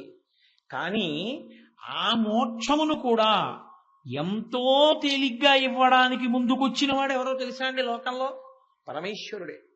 ఎందుకనంటే ఆయన దగ్గరికి వెళ్ళి ఒక మాట అడిగారు, అయ్యా మాకు మోక్షం కావాలి అంటే సులభమైన మార్గం ఏదైనా చెప్పండి, కలియుగంలో పుడుతున్నాం, మేము ఏం చేస్తే మాకు మోక్షం వస్తుందని అడిగారు. ఆయన అన్నాడు, ఒక పని చేయండి, దర్శనాదభ్రసదసి, చిదంబరం వెళ్ళి దర్శనం చేయండి, మోక్షం ఇస్తానన్నాడు. చిదంబరం వెళ్ళి దర్శనం చేస్తే మోక్షం వస్తే చిదంబరం వెళ్ళి దర్శనం చేసుకోవడం చాలా తేలిక కదండి. అక్కడే ఉంది ఇబ్బంది అంతా. ఎందుకో తెలుసా? చిదంబరం మీరు వెళ్ళారనుకోండి శివలింగ దర్శనానికి, ఓ పెద్ద తెర ఒకటి ఉంటుంది, తెర తీస్తారు, శివలింగ దర్శనం అవుతుంది, అందరూ సిద్ధంగా ఉండండి అంటారు. అందరూ గబగబా వేళ్ల మీద నిలబడి ఇలా తలలు ఎత్తి చూస్తూ ఉంటారు. ఓసారి ఆ తెర ఇలా తీస్తారు. తీసేటప్పటికి ఓ గోడ ఒకటి ఉంటుంది, అక్కడ గోడకి ఇలా మారేడు దళాల దండలు వేసి ఉంటాయి. ఒక్క 2 నిమిషాలు ఉన్న హారతి ఇలా చూపిస్తారు, చూపించి తెరేసేస్తారు. ఇందులో ఉన్న వాళ్ళందరూ వెళ్ళిపోయి కొత్త వాళ్ళు వస్తారంటారు. ఈ బయటకు వచ్చేవాడు అంటాడు, అరే నీకేమన్నా, అందరూ ఏమిటనుకుంటారంటే అక్కడ శివలింగం ఉందనుకుంటారు అనుకుని, గడుసువాడైతే అంటాడు, నేను చూశాను చిదంబరంలో, నీకేం కనపడిందంటే, అదేంటి నువ్వు చూడలేదా, శివలింగం ఉంది, నల్లటి శివలింగం అంటాడు. పచ్చి అబద్ధం. అలా నాకు కనపడలేదంటే బాగుండదని అలా చెప్పేస్తుంటారు కొంతమంది. చిదంబరంలో శివలింగం ఏమి ఉండదు అక్కడ. చిదంబరం నటరాజస్వామి బయటికి వస్తే అదే ఒక నిజాయితీపరుడు ఉంటాడు, ఆయన అంటాడు, అదేంటంటే నాకేం కనపడలేదు అంటాడు. పాపం అంటే నీ కర్మ, కనపడకపోవడం ఏంటి, నువ్వు ఆ వెలుతురు అవి అదే చూస్తూ ఉండిపోయావు, మా కిందే గోడ ఉంది, మారేడు దళాలు ఉన్నాయి కదా, గోడ కదా కట్టారు, ఆ గోడ కట్టారా, ఈ కుడి పక్క మూలుందా, అక్కడ ఉంది చూడలేదా, అయ్యో నేను ఆ మూల, మరి అందుకే గుడిలోకి వచ్చినప్పుడు జాగ్రత్తగా చూడాలంటాడు. అయ్యో అని వాడు తల కొట్టుకుంటూ పోతాడు. పోన్లేవా ఇంకో మాట్లాడదామంటే బస్ టైం అయిపోయింది అంటాడు. చెప్పిన వాడికి తెలుసు అక్కడ లేదని, విన్నవాడికి పాపం నేను చేసుకోలేకపోయానని అనుమానం. కోటేశ్వరరావు ఎప్పుడన్నా చిదంబరం వెళ్తే చెప్పండి, నేను వస్తాను, అప్పుడు శివలింగం చూడలేకపోయాను, మా మేనలుడు కనపడింది అంటాడు. మీ మేనలుడు కనపడాడు, అదో అబద్ధం. చిదంబరంలో దర్శనం అంటే ఏమిటో తెలుసా అంటే, అది ఆకాశలింగం. ఆకాశలింగం అంటే అన్నీ ఎందులో ఉన్నాయో దానికి ఆకాశం అని పేరు. ఇప్పుడు ఇది ఉందనుకోండి, దీన్ని మఠాకాశం అంటారు. అలాగే ఓ కొండ ఉందనుకోండి, దాన్ని ఘటాకాశం అంటారు. అందులో ఉన్న ఖాళీ ఘటాకాశం, మఠాకాశం, అనంతాకాశం, ఇలా అన్ని కలిపి ఆకాశంలోనే ఉంటాయి. అన్నీ ఎందులో ఉన్నాయో దానికి ఆకాశం అని పేరు. ఆకాశ్ అంటే అంతటా ప్రకాశించేటటువంటి ఈశ్వర స్వరూపం. అంతటా ప్రకాశించేదాన్ని ఎలా చూపిస్తారు? అందులో ఆకాశమే అక్కడ ఉందని గోడకి వేస్తారు మారేడు దళాలు. అంటే ఇక్కడ జ్ఞానంతో దర్శనం చేయాలి చిదంబరంలో. ఎంత చెప్తే మాత్రం అక్కడికి వెళ్ళి ఆ భావన నిలబడుతుంది? అలా దర్శనం చేసి నమస్కారం చెయ్యగలిగినటువంటి స్థితికి ఎదగగలిగిన వాడు ఎవడో ఒకడు ఉంటాడు తప్ప, మిగిలిన వాడికి ఆ తెర తీసి మారేడు దళాల దండలు చూపించి తెర వేస్తే అబ్బాయి ఏముందండి అని వచ్చేస్తాడు, వాడికి ఏం అర్థం అవ్వదు. బట్ వెళ్ళిన వాళ్ళు అన్నారు, అయ్యో స్వామి నువ్వు అన్నావు కానీ ఏదో చిదంబరం అంటే పెడతాం కానీ మాకు ఆ తత్వం అంతా అర్థం అవుతుందా? ఇంకొక మాట చెప్పండి అన్నారు. దర్శనాదభ్రసదసి జననాత్ కమలాలయే, తిరువారూరులో పుడితే మోక్షం ఇస్తానన్నాడు. చాలా సంతోషం స్వామి, కృతజ్ఞతలని కొంచెం బయటికి వెళ్ళిపోయారు. వెళ్ళిపోయిన తర్వాత వాడు అన్నాడు, నీ మొహం ఎట్సా పుట్టడం నీ చేతిలో ఉందా నా చేతిలో ఉందా? అమ్మ ఎక్కడ ఉంటే అక్కడ పుడతావు, విమానంలో ఉంటే విమానంలో పుడతావు, రైల్లో ఉంటే రైల్లో పుడతావు, బస్సులో ఉంటే బస్సులో పుడతావు, కాకినాడలో ఉంటే కాకినాడలో పుడతావు, కాశీ విడితే కాశీలో పుడతావు. అమ్మప్పటికి కమలాలయంలో ఉండద్దు తిరువారూరులో? ప్రతి గర్భిణీ స్త్రీ తిరువారూరు వెళ్ళి కూర్చుంటుందా పురిటికి? ఎలా కుదురుతుంది? స్వామి మా చేతిలో ఉందా పుట్టడం, తిరువారూరులో పుడితే మోక్షం ఇస్తానంటే, అరే ఇది అడగడం మర్చిపోయినరా అని మళ్ళీ వెళ్ళి స్వామి ఇలా అన్నావు, తిరువారూరులో పుడితే మోక్షం ఇస్తానన్నావు, తిరువారూరులో పుట్టడం అంత తేలిక? ఇంకో మాట చెప్పు. ఆయన అన్నాడు, జననాత్ కమలాలయే కాశ్యాంతు మరణాన్ముక్తి. పూని ఒక వయసు వచ్చిన తర్వాత ఇంకా బాధ్యతలన్నీ అయిపోయాయి అని నువ్వు అనుకున్న తర్వాత కాశీ విడిపోయి ఉంటావా? కాశీలో ప్రాణం విడిచిపెట్టి మోక్షం ఇచ్చేస్తాను. నువ్వు ఏం చేయకపోలే. నువ్వు కాశీ వెళ్ళి చచ్చిపోతే, కాశీలో చచ్చిపోతే, కాశీ వెళ్ళి చచ్చిపోతే అంటే నా ఉద్దేశం వెళ్ళి అక్కడ ఏదో రకంగా చచ్చిపోమని కాదు, అలా మళ్ళీ దాన్ని అన్వయాలు చేసేసుకోకండి. కాశీ వెళ్ళి ఉండిపోయి తనంత తాను శరీరం పడిపోయినప్పుడు అప్పుడు కూడా మోక్షం ఇస్తాను. ఇచ్చాడా? అలా ఇచ్చాడు. రామకృష్ణ పరమహంస ధ్యానంలో చూశారు, కొన్ని వేల మందికి, లక్షల మందికి, పురుగులకి, కీటకాలకి, క్రిములకు కూడా ఆయన మోక్షం ఇస్తుండగా ఆయన దర్శనం చేశారు. అలా జరుగుతుంది అని కాశీఖండంలో కూడా చాలా ప్రస్తుతి చేసి చెప్తారు ఈ విషయాన్ని. అందులో పరమశివుడు ప్రాణోత్క్రమణ సమయంలో వచ్చేటటువంటి విషయాన్ని ఒక సీసపద్యంలో శ్రీనాథుడు వర్ణన చేస్తాడు. చాలా అద్భుతమైనటువంటి పద్యం. అందులో ఆ ప్రాణోత్క్రమణం అయిపోతుండగా ఇంకా ఆఖరి ఊపిరి మాత్రమే మిగిలిపోయింది అని ఊపిరి అందక కొట్టుకుంటున్నటువంటి సమయంలో ఎగ ఊపిరి వచ్చి ఆయాసం వచ్చేస్తుంటే, పాలిండ్లు కదలంగ పసిడి పయ్యద వీచు అచలాధిపుని కూర్మి ఆడుబిడ్డ. ఎప్పుడో చదివిన పద్యం, దాన్ని స్ఫురణలోకి తెచ్చుకోవడానికి ఈశ్వరానుగ్రహం. ఆ పాలిండ్లు కదలంగ పసిడి పయ్యద వీచు అచలాధిపుని కూర్మి ఆడుబిడ్డ, తూత్కారముదరించి తొండంబు ముక్కున శిఖరారావంబు జిలుకు డుంఠి, ప్రత్యక్షమై వచ్చి భాగీరథి గంగ మృదుల హస్తము సాచి మేనునివురు, ప్రథమోత్తమండు భృంగి భయరక్షణార్థంబు పాలాగ్రమున తీర్చు భసితరేక, దక్షిణ శృతి మీదుగా ధాత్రి తెల్లి పెద్ద నిద్రకు మాగన్ను పెట్టువేళ, పంచజనులకు తారక బ్రహ్మ విద్య అభవుడుపదేశమునరించునప్పుడు కాశీ. ఏమి పద్యం! కాలిండ్లు కదలంగ పసిడిపయ్యద వీచు అచలాధిపుని కూర్మి ఆడుబిడ్డ. చక్కటి తెలుగు మాటలు పడ్డాయండి మహానుభావుడికి. ఆఖరి ఊపిరి అందక కొట్టుకుంటుంటే పార్వతీదేవి వచ్చి పక్కన కూర్చుని తన పవిట కొంగుతో విసురుతుందిట కాశీపట్టణం. తుత్కారమునరించి తొండంబు ముక్కున శిఖరారావంబు జిలుకు డుంఠి. డుంఠి గణపతి బయలుదేరి వచ్చి వాడి పక్కన కూర్చుని, ఏనుగు తొండం చివరెప్పుడు చల్లగా ఉంటుంది తడిగా, దాన్ని ముక్కు దగ్గర పెట్టి ఊపిరి ఊత్తట, పీల్చుకోని.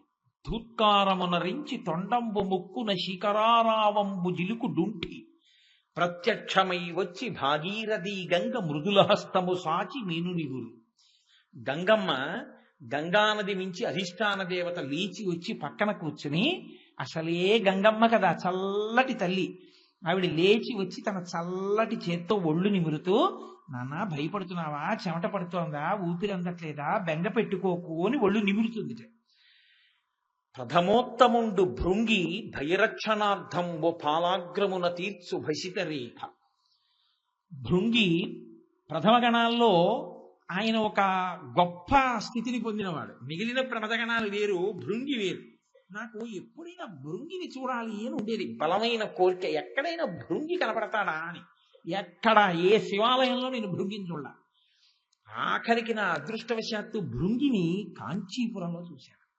3 కాళ్లతో ఉంటాడు. ఆయనది అదో విచిత్రమైన భక్తి భృంగిది. భృంగికి ఆడవాసన గిట్టదు. అమ్మవారికి కూడా నేను నమస్కారం చేయనంటాడు. ఒక్క శివుడికే నమస్కారం. ఎప్పుడైనా అలా వస్తే పార్వతీ పరమేశ్వరులు పక్క పక్కన కూర్చుంటే ఆయన శివుడికి నమస్కారం చేసి వెళ్ళిపోతాడు. వెళ్ళిపోతే పార్వతీదేవిని ఇదేమో ఘాయిత్యం మీకు నమస్కారం చేసి వెళ్ళిపోతాడు, నాకు చేయడేమంది. ఓన్లీ ఎలా అయితేనే మన బిడ్డడేగా పార్వతీ అనేవాడు. ఆవిడకో రోజు వస్తాడు, ఆయనకి ప్రదక్షిణం చేసేసి ఆయనకి నమస్కారం పెట్టి వెళ్ళిపోతాడేమిటి, ఏం చేస్తాడో చూస్తానని అర్ధనారీశ్వర స్వరూపంతో ఆయనలో సగానికి కలిసిపోయింది. ఇప్పుడు ప్రదక్షిణం చేస్తే ఆవిడికి చెయ్యాలిగా, నమస్కారం చేస్తే ఆయనదో పాదం ఈవిడిదో పాదం, ఏం చేస్తాడో చూద్దాం. ఆయన ఏం చేశాడంటే ఇలా తిరిగి వచ్చాడు. తిరిగి వచ్చి ఇక దాటితే, ఇక్కడ వీపు దాటితే పార్వతీదేవి ఎలా, ఆయన ఆవిడికి చేయడు ప్రదక్షిణం. అందుకని ఆయన కందిరీగైపోయి పార్వతీ పరమేశ్వరుల మధ్యలో తొలిచేశాడు. తొలిచేసి ప్రదక్షిణం చేసి పరమశివుడి పాదానికి నమస్కారం చేసి వెళ్ళిపోయాడు. ఏమిటి ధూర్తతనం శంకర అందావిడ. ఏ ధూర్తతనమో మన భక్తులు అలా ఉండవి అన్నాడు. ఆ భృంగి 3 కాళ్లతో ఉంటాడు. అందుకే వ్యాఘ్రపాదుడు, పతంజలి, భృంగి వీళ్ళందరూ తాండవం గురించి మీరు ఎప్పుడైనా చదవాలి, అద్భుతంగా ఉంటుంది ఆ శివతాండవం గురించి. అందులో ఆ భృంగి 3 కాళ్లతో నిలబడి ఉంటాడు. భృంగీచ్ఛా నటనోత్కట కరిమదగ్రాహీ స్ఫురన్మాధవాహ్లాదో నాదయుతో మహాసితవపు పంచేషు నాచాధృత సత్పక్షస్సు మనోవనేషు నపున సాక్షాన్మదీయే మనో రాజీవే భ్రమరాధిపో విహరతాం శ్రీశైలవాసీ విభూ అంటారు శంకర భగవత్పాదులు శివానంద లహరిలో. ఆ భృంగి ప్రథమోత్తముండు భృంగి, మళ్ళీ వెనక్కి రండి కాశీపట్టణంలోకి. ప్రథమోత్తముండు భృంగి భయరక్షణార్థంబు ఫాలాగ్రమున తీర్చు భసితరేఖ. భయపడకయా అని భస్మ చల్లితే స్నానం చేసేసినట్టే అనారోగ్యంతో ఉన్నప్పుడు. అందుకని ఆ భస్మ తెచ్చి తల మీద వేసి విభూతి రేఖలు పెడతాట. అప్పుడు దక్షిణ శృతి మీదుగా ధాత్రి తెళ్ళి పెద్ద నిద్రకు మగన్ను పెట్టువేళ. అబ్బా ఏమి మాట అండి! నాకు అసలు ఇంకా మాట అంటే ఒక వ్యామోహం అన్నమాట. అంత ఇష్టం నాకు ఆ మాట. ఒక్క మహానుభావుడు ఆయనకే పడింది. పెద్ద నిద్రకు మాగన్ను పెడుతున్నాడంటారు. అలా కళ్ళు పడిపోతుంటాయి. ఆ నిద్రలోంచి లేస్తాడు రేపు పొద్దున్న, ఇది పెద్ద నిద్రకు మాగన్ను పెట్టువేళ. ఇక మళ్ళీ కళ్ళు తెరవడం. ఆ నిద్రలో రెప్ప పడిపోతే ఇక తీయడం ఉండదు, ఆ శరీరాన్ని కాల్చేయవలసింది. అటువంటి పెద్ద నిద్రకు మాగన్ను పెట్టువేళ కళ్ళు పడిపోతుంటే సుగంధిం పుష్టివర్ధనం పాశంచ ఘంటాం ప్రళయహుత వహం సాంకుశం వామభాగే నానాలంకారయుక్తం స్ఫటికమణినిభం పార్వతీశం నమామి. ఆ ఢమరుక చప్పుడవుతుండగా, గంటలు మోగుతుండగా, మంచి సువాసనలు వస్తుండగా శంకరుడు నడిచి వచ్చి ఆఖరి ఊపిరి తీసేటప్పుడు ఆ ప్రాణోత్క్రమణం అవుతున్న వాడి యొక్క కుడి చెవి మీదకి వంగి ప్రణవాన్ని చెప్తాటప్పుడు. ప్రణవం తారకం, ఎందుకంటే దాటించేస్తుంది ఇంకా సంసార సాగరాన్ని. రామనామం తారకం. రామనామం తారకనామం. రామనామం చెప్పినటువంటి వాడు సంసారాన్ని దాటుతాడు. ప్రణవం తారకం. కాబట్టి ప్రణవం చెప్పించి ఆయన ఆఖరి ఊపిరి ప్రణవం చేసి ఆ జీవిని తనలో కలిపేసుకుంటాడు. కాశీపట్టణంలో అందుకే అన్ని లక్షల మంది వెళ్ళిపోతున్నా ఇంతమందికి శివుడు కుడి చెవిలో ఉపదేశం చేస్తుండగా రామకృష్ణ పరమహంసకి దర్శనమైంది. కాబట్టి పెద్ద నిద్రకు మాగన్ను పెట్టువేళ పంచజనులకు తారక బ్రహ్మ విద్య అభవుడుపదేశమునరించునప్పుడు కాశీ. అటువంటి మహానుభావుడైనటువంటి పరమశివుడు యోగ్యతాయోగ్యతలను కూడా విచారణ చెయ్యకుండా కాశ్యాంతు మరణాన్ముక్తి, కాశీలో చచ్చిపోతే మోక్షం ఇచ్చేస్తాను రా స్వామి నువ్వు అన్నావు, కానీ కలియుగం కొడుకు మీద, కోడల మీద, కూతురి మీద, అల్లుడి మీద, మనవల మీద, ఊరి మీద, పరిజనం మీద ఎంత వ్యామోహం. అన్నీ వదిలిపెట్టి కాశీ వెళ్ళిపోతామా? వెళ్ళిపోయి కాశీలో ఉంటామా? ఎక్కడ కుదురుతుంది? ఇంకొక మాట చెప్పండి. ఆయన అన్నాడు, స్మరణాత్ అరుణాచలే. అరుణాచలాన్ని స్మరించగలవా? అరుణాచల క్షేత్రానికి వెళ్ళి, అందుకే స్కాంద పురాణంలో ఒక మాట చెప్తారు, జీవి యొక్క యాత్రని విభాగం చేస్తారు గీత పీసి. ఎలా చేస్తారంటే, అరుణాచల ప్రవేశాత్ పూర్వము జీవుడు అరుణాచల ప్రవేశానంతరము అరుణాచల క్షేత్రానికి వెళ్ళాడా ఎప్పుడైనా? అరుణాచలం వెడితే తర్వాత జీవయాత్ర, అరుణాచలం వెళ్ళక ముందు జీవయాత్ర. అంటే అరుణాచలంలోకి వెళ్ళాలంటేనే అంత పుణ్యము శివుని యొక్క అనుగ్రహము ఉంటే తప్ప అరుణాచలంలోకి వెళ్ళలేరు. అటువంటి అరుణాచలంలోకి నువ్వు ఒకసారి వెడితే స్మరణాత్ అంతా నువ్వు స్మరణ చేయగలవు. లేదా నువ్వు వెళ్ళకపోయినా అరుణాచల శివ అరుణాచల శివ అరుణాచల శివ అరుణ శివ అనుకోగలవు కదా. ఆ స్మరణ చేస్తే పెద్దల దగ్గర విని తలుచుకున్నా నేను నీకు మోక్షం ఇస్తాను. రోజు ఒకసారి అనుకోగలవా అరుణాచలం అరుణాచలం అరుణాచలం అని? అనుకుంటే మోక్షం ఇస్తాను. ఇది ఆయన యొక్క ఔదార్యం. ఇలా మోక్షం ఇస్తానని ముందుకొచ్చేవాడెవరుంటాడు? ఎంతమంది ఎన్నెన్ని పాపాలు చేసి ఇంకా ఎన్ని కోట్ల జన్మలెత్తవలసినటువంటి జీవులు. ఏమంటే జన్మ ఎత్తితే మీకేమిటండి అంత కష్టం అని అడగచ్చు మీరు. ఏమవుతుంది జన్మ ఎత్తితే? మనిషి కాదు తొండ, మనిషి కాదు బల్లి, మనిషి కాదు పిల్లి, మనిషి కాదు జింక, మనిషి కాదు జిరాఫీ. మీకేమిటి బాధ? మరణము బలవన్మరణము తరిమి తరిమి చంపేస్తాయి, కొట్టి చంపేస్తాయి, కొరికి చంపేస్తాయి, వల వేసి చంపేస్తారు, పొడిచి చంపేస్తారు. మీరు చూడండి అరణ్యంలో ఒక జింక ఉంటుంది, అవి అన్నీ కలిపి గుంపుగా పచ్చగడ్డి తింటుంటాయి. ఒక పులి తరిమి తరిమి తరిమి తరిమి ముందు రెండు కాళ్ళు ఎత్తి పంజా పెట్టి కొట్టి ఆక్రమించి నోటితో పట్టుకుని పారిపోతుంది. ఒక్క మనుష్యుడు సాధన చేసి చేసి చేసి చేసి ఈశ్వరుణ్ణి స్మరిస్తూ వెళ్ళగలడు కాదు. అందుకని మనుష్య జన్మ యొక్క ఉత్కృష్టత అది. అందుకని జన్మ దగ్గర భయపడతారు కిందకి వెళ్ళడానికి. అది భక్తి కలిగిన ఉపాధి అనుకోండి, అప్పుడు ఇంకా దాంతో వచ్చిన ఇబ్బంది ఏం లేదు. పరమభక్తి కలిగినటువంటి ఉపాధి అయితే ఒక్కొక్కసారి మనుష్యుడి కన్నా అవే గొప్పవి. కొండలు లేవు, చాలా గొప్పవి ఈశ్వరుని తల మీద పెట్టుకున్నవి. భద్రాచలం లేదు, రామచంద్రమూర్తి అవతార పరిసమాప్తి తర్వాత రామచంద్రమూర్తిని తీసుకొచ్చి కూర్చోబెట్టాడు. వామాంక స్థిత జానకీ పదిల సత్కోదండ దండంకరే చక్రం చోద్భకరేణ బాహుయుగడే శంఖం శరం దక్షిణే బిభ్రాణంజలజాత పత్రనయనం భద్రాద్రి మూర్ధ్ని స్థితం కేయూరాది విభూషితం రఘుపతిం సౌమిత్రి యుక్తం భజే.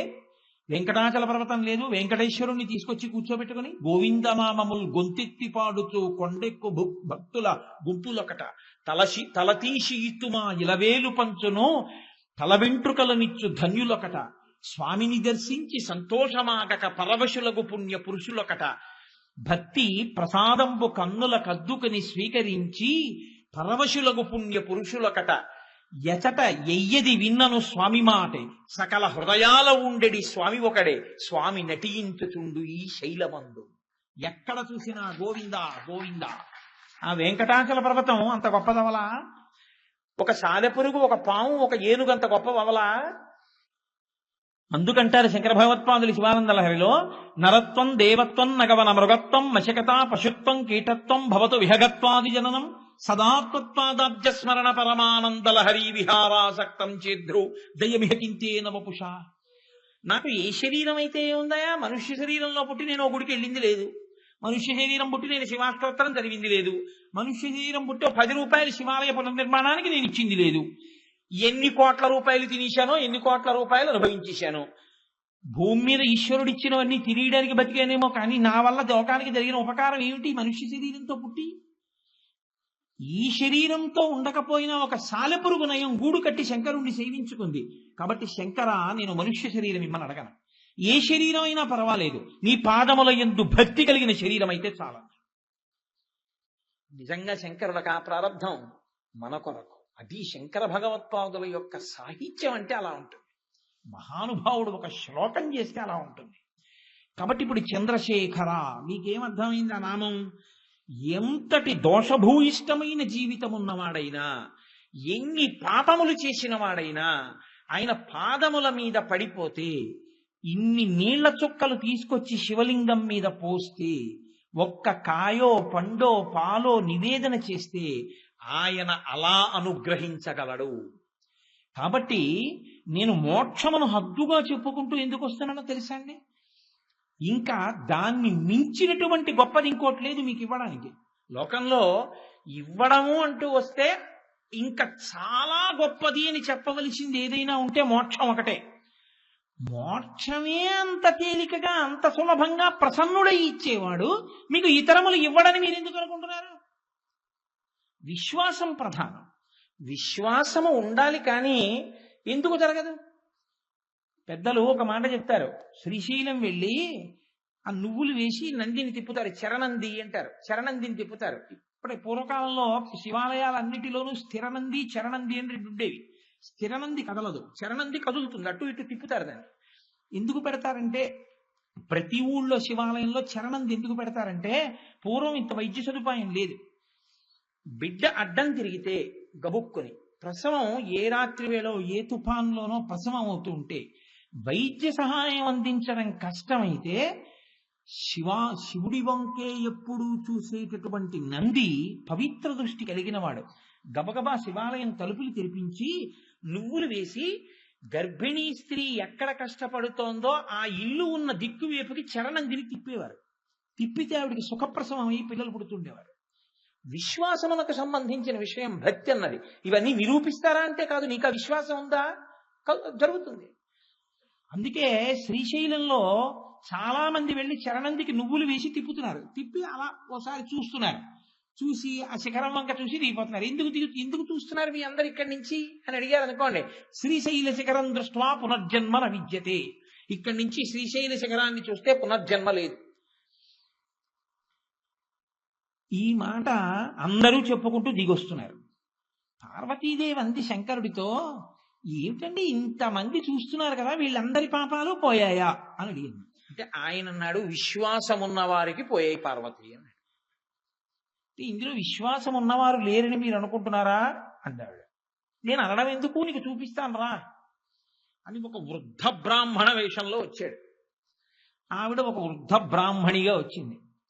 ఆయన ప్రాణోత్క్రమణమైపోతున్న వాడిలా భార్య ఒళ్ళో పడిపోయి వెక్కుతున్నాడు. ఆవిడ ఏడుస్తూ అరుస్తోంది, అమ్మా ఎవరైనా ఒకరు వచ్చి నా భర్తని ముట్టుకుంటే నా భర్తకి ప్రాణం లభిస్తుంది అంటే గబగబా వచ్చి ముట్టుకోపోయారు. ఆగండి, ఎవరు పడితే వాళ్ళు కాదు, పాపము లేని వాళ్ళు ఎవరో వాళ్ళు ముట్టుకోండి, నా భర్త బతుకుతాడు. పాపం ఉండి ముట్టుకుంటే మాత్రం ఇబ్బంది వస్తుంది. అంటే ఎవరికి వాళ్ళే అన్నారు. అమ్మో అలా కుదరదులేండి, మేము ఏదో చేశానులేండి, అవన్నీ ఎందుకు ఇప్పుడు ఈ వివరాలన్నీ ఏదో ఉంది రండి వెళ్ళిపోదాం అని వెళ్ళిపోతున్నారు. ఒక వేశ్య, ఆవిడ జీవితం ఏమిటంటే ప్రతిరోజు విటులతో జీవితాన్ని గడుపుతుంది. ఆవిడ ముందుకెడుతుంటే అందరన్నారు ఆవిడ వేశ్య, ఆవిడెడుతోంది ఏమిటన్నారు. ఆవిడంది, అమ్మా నేను ముట్టుకుంటానమ్మా నీ భర్తని బతుకుతాడని. అంటే పార్వతీదేవి అంది, మీకు పాపం లేదా అంటే ఆవిడంది, నాకు పాపము లేదు. ఎందుకు లేదో తెలుసా? శ్రీశైల శిఖరం దృష్ట్వా పునర్జన్మ న విద్యతే. పాపమో పుణ్యమో నశించిపోతే కదా ఇంకా పుట్టడానికి శరీరం లేకుండా ఉండడం. అవి రెండు ఉంటే కదా ప్రారంభం అనుభవించడానికి ఉపాధిని స్వీకరించడం. ఇంకా అసలు ఉపాధిని స్వీకరించిన అవసరం ఏమిటి? నాకు పుణ్యము లేదు పాపము లేదు, రెండు పోయాయి. ఎప్పుడు నేను శ్రీశైల శిఖరం చూశానో అప్పుడే పోయాయి. కాబట్టి నాకు పుణ్యపాపములు లేవమ్మా, నేను ముట్టుకుంటానంది. శంకరుడు అన్నాడు, ఈవిడికి పోయింది పాపం ఈశ్వరి. ఎందుకో తెలుసా? విశ్వాసము ఆవిడకుంది. వాళ్ళు చూశారు కానీ వాళ్ళకి ఇంకా అనుమానమే, మా పాపం మాకుందని. ఇంకా విశ్వాసం లేకుండా వెళ్ళి చేసిన దానికి పుణ్యం ఏమిటి పాపం ఏమిటి? ఈశ్వరి తప్పేం లేదు. పార్వతి ఆ విశ్వాసము ఎవరికి ఉంటుందో వారికి మాత్రమే ఇటువంటి అనుగ్రహము లభిస్తుంది. కాబట్టి కొన్ని పేర్లు ఎక్కువ పలికే పేర్లు ఈశ్వర సంబంధంగా ఉండడం ఎంత మంచిదో నాకు ఇవాళ బాగా అర్థమైంది. కాబట్టి అని పార్వతీదేవితో పరమశివుడు చెప్పినటువంటి ఘట్టాన్ని మనకి పెద్దలు చూపిస్తూ ఉంటారు. విశ్వాసము ప్రాతిపదిక కనుక చంద్రశేఖర ఆ నామమునకున్న గొప్పతనం ఏమిటో తెలుసా అండి? ఆయనని పెట్టుకున్నాడు కాబట్టి మనని ఎందుకు పెట్టుకోడు? తండ్రిని మించిన కొడుకు వినాయకుడు. తండ్రి గారు ఇంకా ఏం చేశాడంటే ఆయన్ని తీసి పెట్టుకున్నాడు తల మీద. వినాయకుడైతే ఏమిటో తెలుసా అండి? సరే ఇవాళ మనం చదివే కథలన్నీ అదో రకం కథలు అనుకోండి. వినాయకుడు వినాయక చవితి నాడు అన్ని లోకములు తిరుగుతూ చంద్రలోకానికి కూడా వెళ్ళాడు. చంద్రుడికి చిన్న అతిశయం ఒకటి ఉంది. ఏమిటంటే అందరూ ఆయన మీద స్తోత్రం చేస్తారు, పొగుడుతారు, ఆయన కవిత్వం చేస్తారు. ఇప్పుడు నేను అందగాన్ని, వినాయకుడు బాహ్యంలో మరుగుజ్జు రూపంలో ఉంటాడు, పెద్ద పొట్ట, ఏనుగు తల, తొండం, చాటలంతంత చెవులు ఉంటాడు.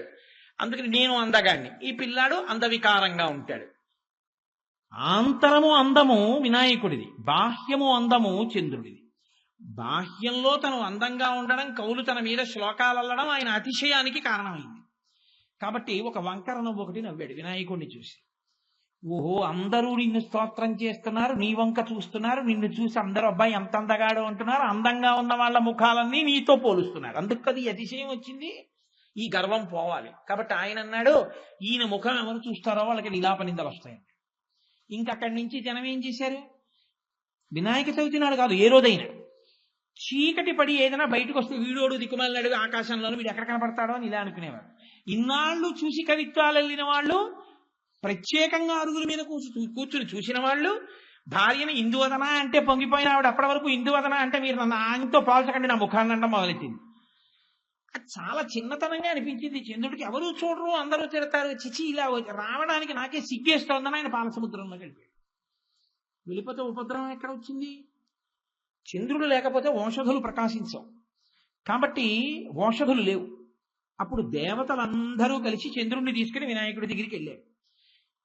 వెడితే వాళ్ళు అన్నారు, అయ్యా చంద్రుడు లేకపోతే ఓషధులు లేవు, ఆయన వచ్చి కూర్చుందామంటే అందరూ నింద చేస్తే పాపం ఆయనకి సిగ్గుగా ఉంది, నువ్వేమో ఆయన ముఖం చూస్తే నీలాపనిందలు వస్తాయంటున్నావు, అందుకని జనం చూడటం లేదు, మీరే అనుగ్రహించాలా అయిందంటే ఈ చంద్రుడు వచ్చి గభాల వినాయకుడి కాళ్ళ మీద పడిపోయాడు. నేను కోరుకున్నది ఈ మార్పు, నీకు ఇంత తొందరగా మార్పు వచ్చి నువ్వు బాగుపడతావని నేను అనుకోలేదు, ఇంత మార్పు వచ్చిన తర్వాత నేను ఎందుకు ఆదరించనరా అని గభాల చంద్రవంక తీసి నెత్తి మీద పెట్టుకుని ఆయనకంత మార్పు వచ్చిందన్న సంతోషంలో ఈయన నాట్యం చేశాడు. అప్పుడు వచ్చింది నృత్య గణపతి స్వరూపం. లేకపోతే ఆయన నృత్యం ఏమిటండి, అంత పెద్ద కడుపుతోటి దాంతో ఆయన నృత్యం చేస్తే బాగుంటుందా? అంటే లోపల ఆనందం అవధులు పట్టకపోతే నేను నాట్యం చేస్తే బాగుంటుందా బాగుండదా అని చూసుకోకుండా నర్తించేశాడు ఆయన. అంటే ఆయన ఎంత ప్రసన్నుడో చూడండి వినాయకుడు. ఆత్మావై పుత్రనామాసి, తండ్రి గారు ఎంత గొప్పవాడో కొడుకు కూడా అంత గొప్పవాడు. అందుకే మూకశంకర్లు అంటారు, హేరంబేచ గుహేచ హర్షభరితం వాత్సల్యం అంకూరయన్ అన్నారు. అమ్మా నీ అదృష్టం అమ్మా అలాంటి కొడుకు. హేరంబీచ, హేరంబుడు అంటే ఎప్పుడు తండ్రి పక్కన ఉండే కొడుకు.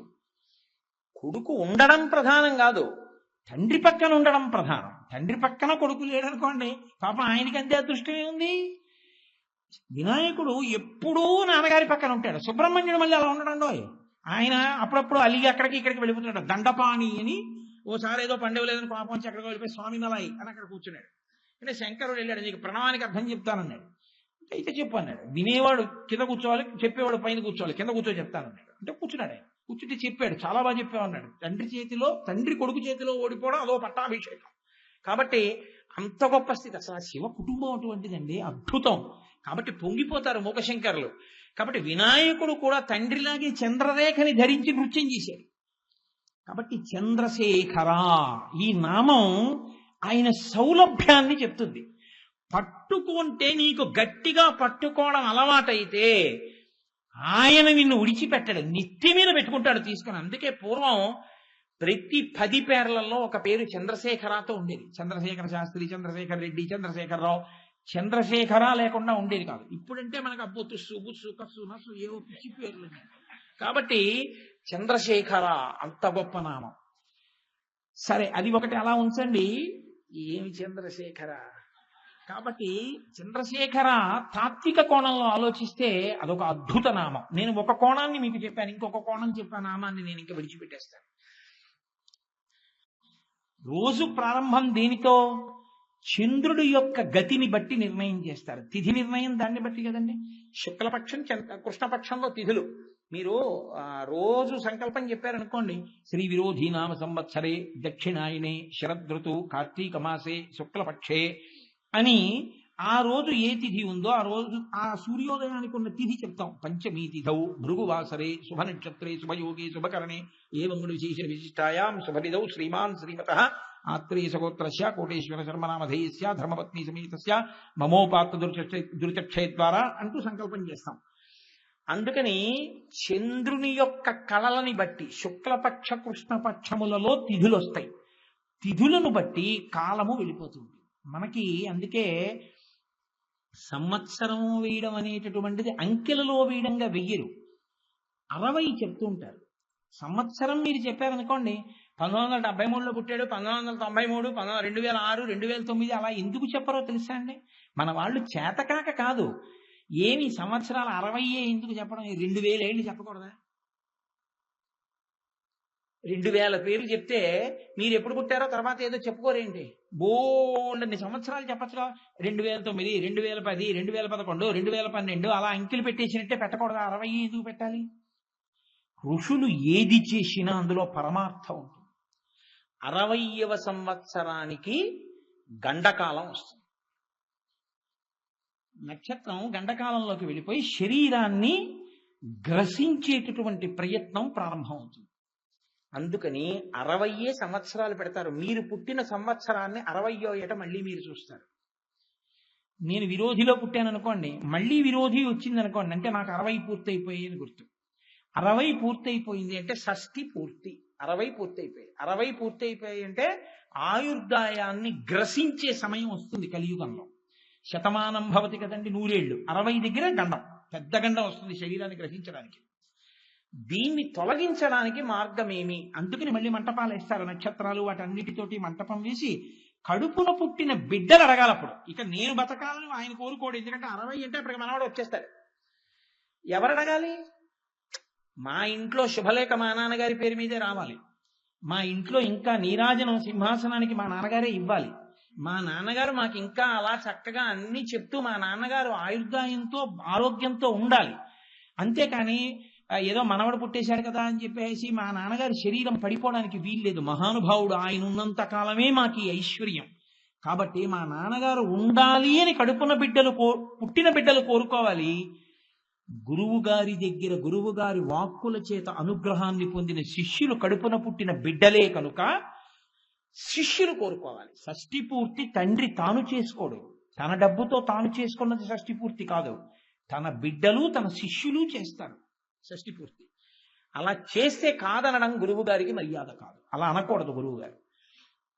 కాబట్టి ఇప్పుడు వాళ్ళు శతఛిద్రాభిషేకం చేస్తారు. చిన్నపిల్లలు కూడా వచ్చి పళ్ళెం పెట్టి నీళ్లు పోస్తారు. నాన్నగారు మీరు ఇంకా జీవించాలని. మళ్ళీ 75 దాటిపోతుంటే సహస్రచంద్ర దర్శనోత్సవం చేస్తారు. తర్వాత శతమానం భవతి. కనుక 60 సంవత్సరాలు పెట్టడానికి కారణం అది. మళ్ళీ సంవత్సరం 2 కింద విడగొట్టేస్తారు. దక్షిణాయనము, ఉత్తరాయణము. ఏమిటి ఆయనం? ఆయనము అంటే కదలిక.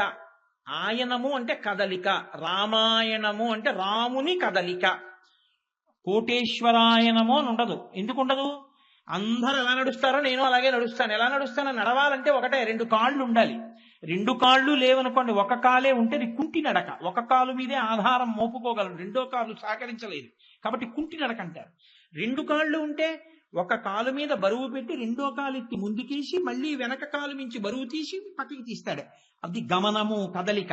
రామాయణము, రాముడు కూడా కదులుతాడు. ఎలా కదులుతాడు? 2 కాళ్ళ మీద కదలడం. సత్యము ధర్మము రెండిటి మీద కదులుతాడు. రాముడి కదలికలన్నీ సత్యధర్మముల యొక్క కదలికలే.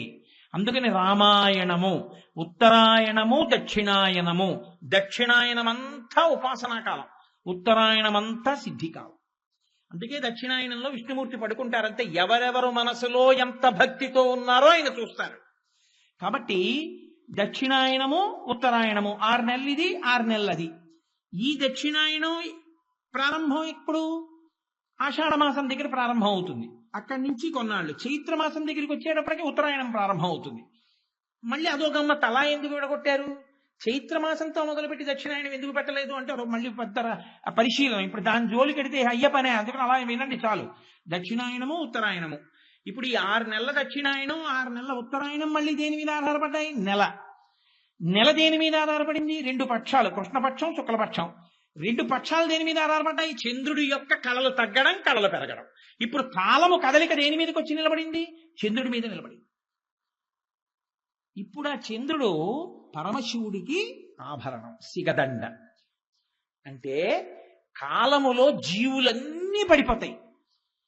అన్ని జీవులు పడిపోతుంటే పడకుండా నిలబడగలిగిన వాడెవరు?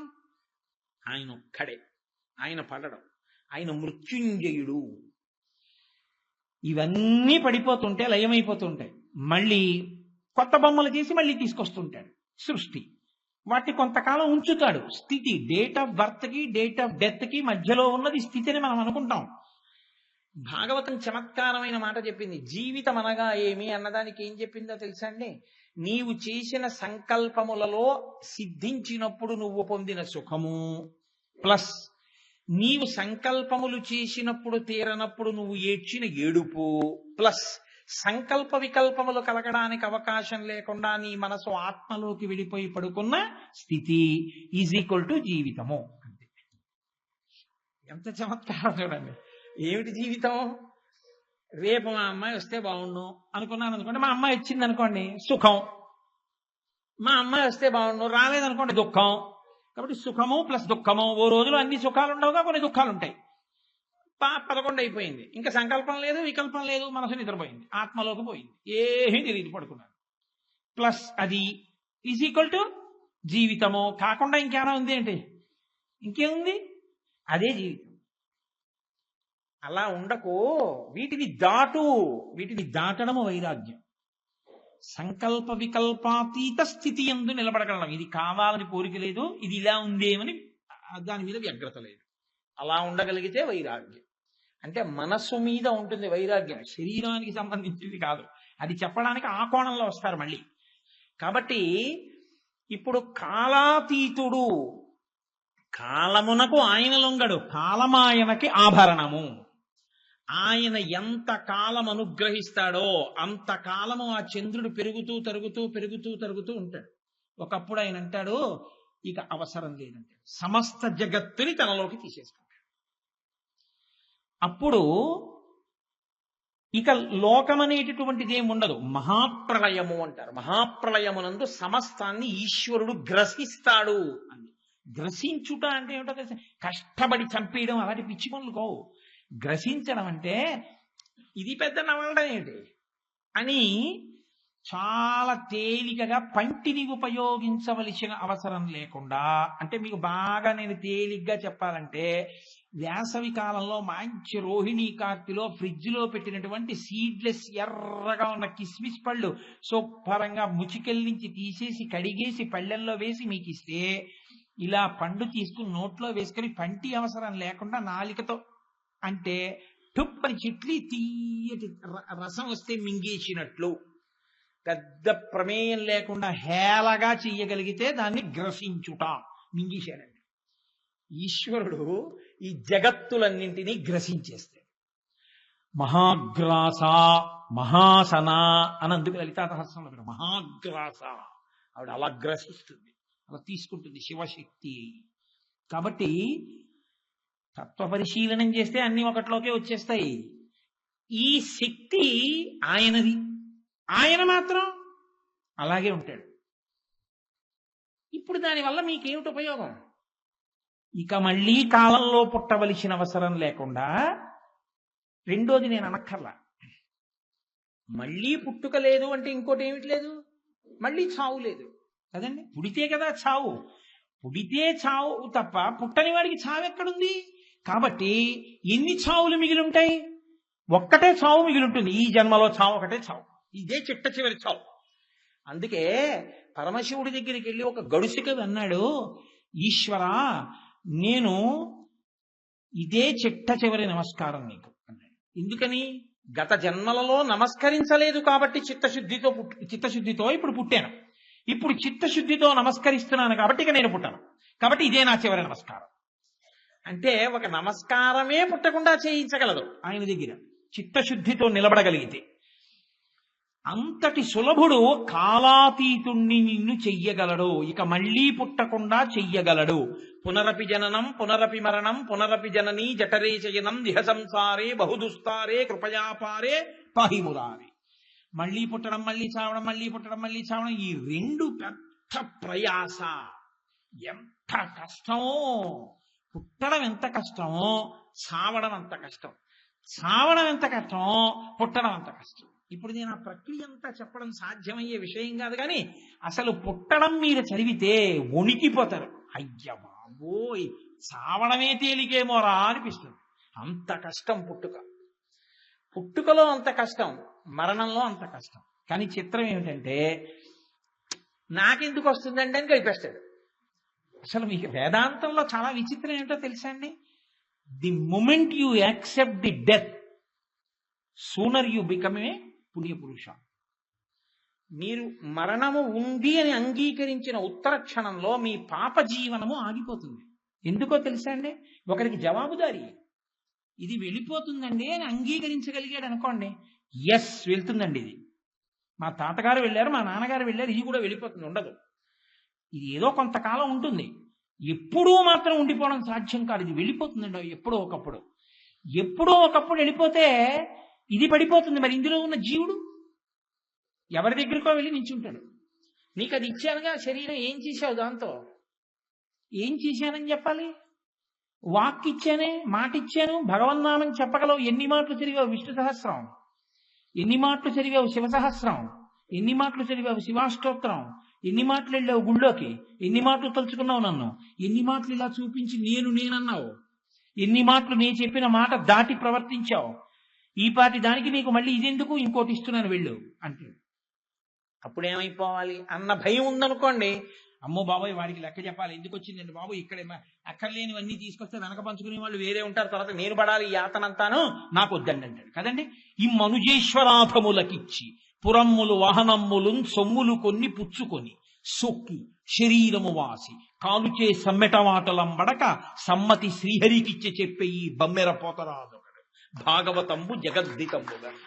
ఎవడకు కావాలి నువ్వు ఇచ్చే అగ్రహారాలు, ఎవడకు కావాలి నువ్వు ఇచ్చే బిరుదులు, ఎవడకు కావాలి నువ్వు ఇచ్చే డబ్బు, వెనక వాళ్ళు పంచుకుంటారు. నా జీవుడో అమ్ముకున్నావు కదరా అని యమధర్మరాజు గారు సుత్తులు పెట్టి కొడుతుంటే జవాబు చెప్పుకోలేక ఏడవాలి, నాకు అక్కర్లేదు, నేను ఈశ్వరుడికి ఇచ్చేస్తున్నానని సమ్మతి శ్రీహరికి ఇచ్చే చెప్పే ఈ బమిర పోతరాజు ఒకడు. పోతన గారు, నేను రామార్పణం చేసుకుంటున్నాను భాగవతం, నాకు అక్కర్లేదు ఈ బిరుదులు, నాకు అక్కర్లేదు ఈ బహుమానాలు అన్నారు. అది దృఢభక్తి. అటువంటి భక్తి కలిగిన వాడు ఎక్కడికెడతాడు? ఈశ్వరుల్లోకి వెళ్ళిపోతాడు, కాలాతీతుడైపోతాడు. అందుకే చంద్రశేఖర శబ్దం లేని ప్రార్థన ఉండదు.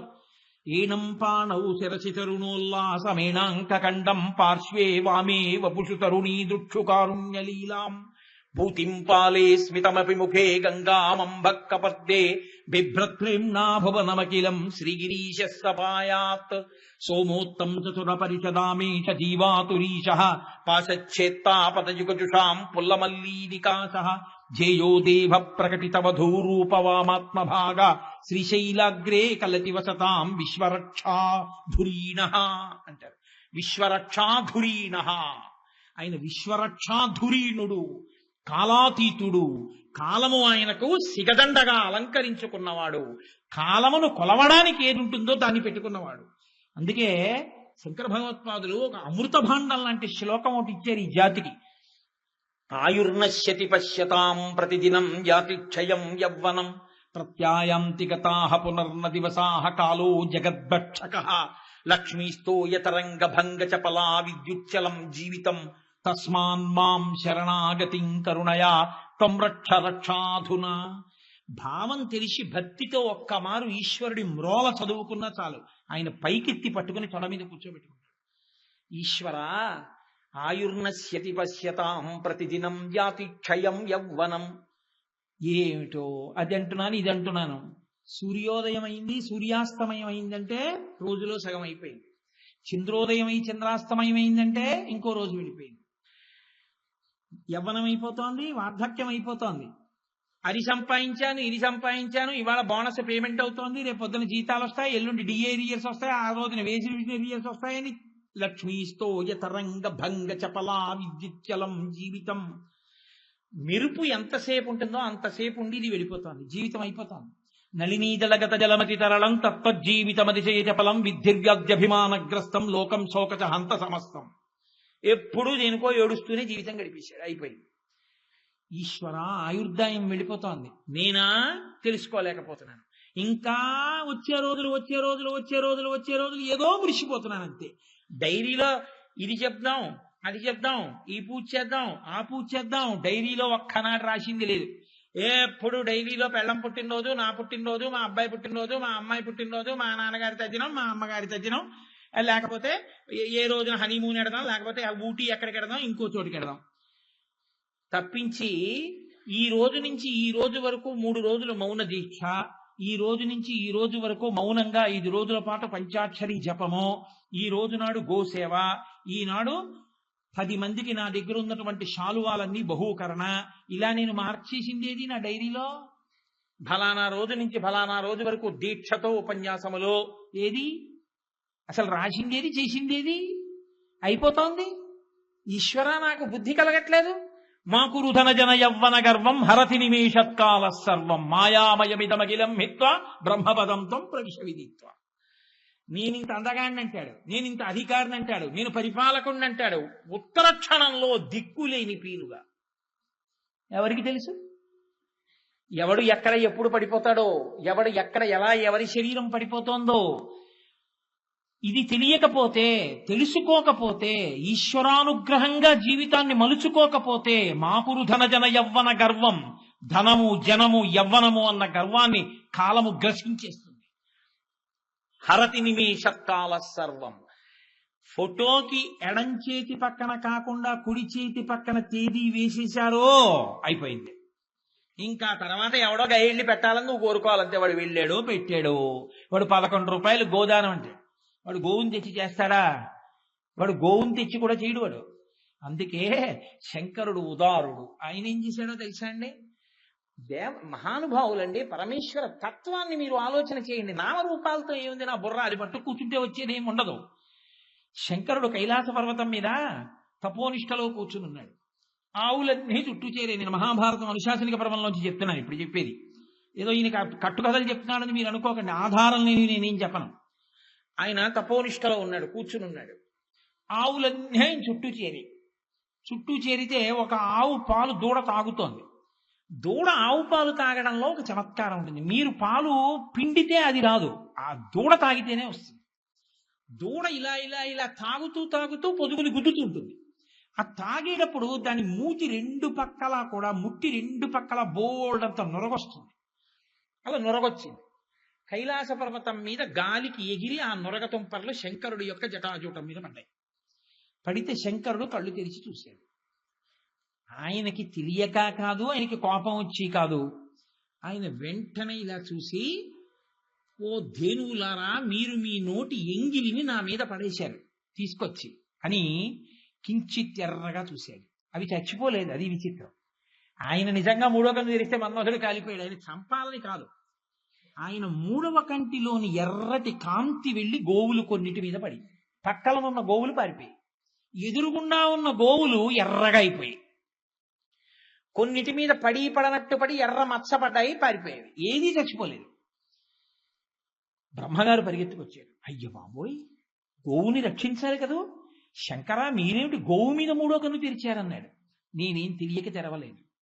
గోక్షీరం తాగుతున్నప్పుడు ధేనువు యొక్క నురుగు నా జటాజూటం మడిపడింది. అంటే బ్రహ్మగారు అన్నాడు, సృష్టిలో ఆ ఎంగిలి కాని పదార్థములంటూ ఉంటే ఉన్నవి 2. ఏమిటో తెలుసా అండి? ఒకటి ఆత్మ. ఎందుకో తెలుసా? ఆత్మ మౌనంలో అనుభవానికి వస్తుంది, వాక్కుతో తెలియదు. కాబట్టి వాక్కు ఎంగిలి, నోట్లోంచి కదా వస్తుంది వాక్కు. ఎంగిలైన వాక్కుకి ఆత్మానుభవం లేదు, అది అనుభవింపబడేదే కానీ అనుభవం చెప్పేది కాదు. కాబట్టి ఆత్మానుభవము ఎంగిలి చేయబడదు. 2 గోక్షీరమునకు ఎంగిలి లేదు.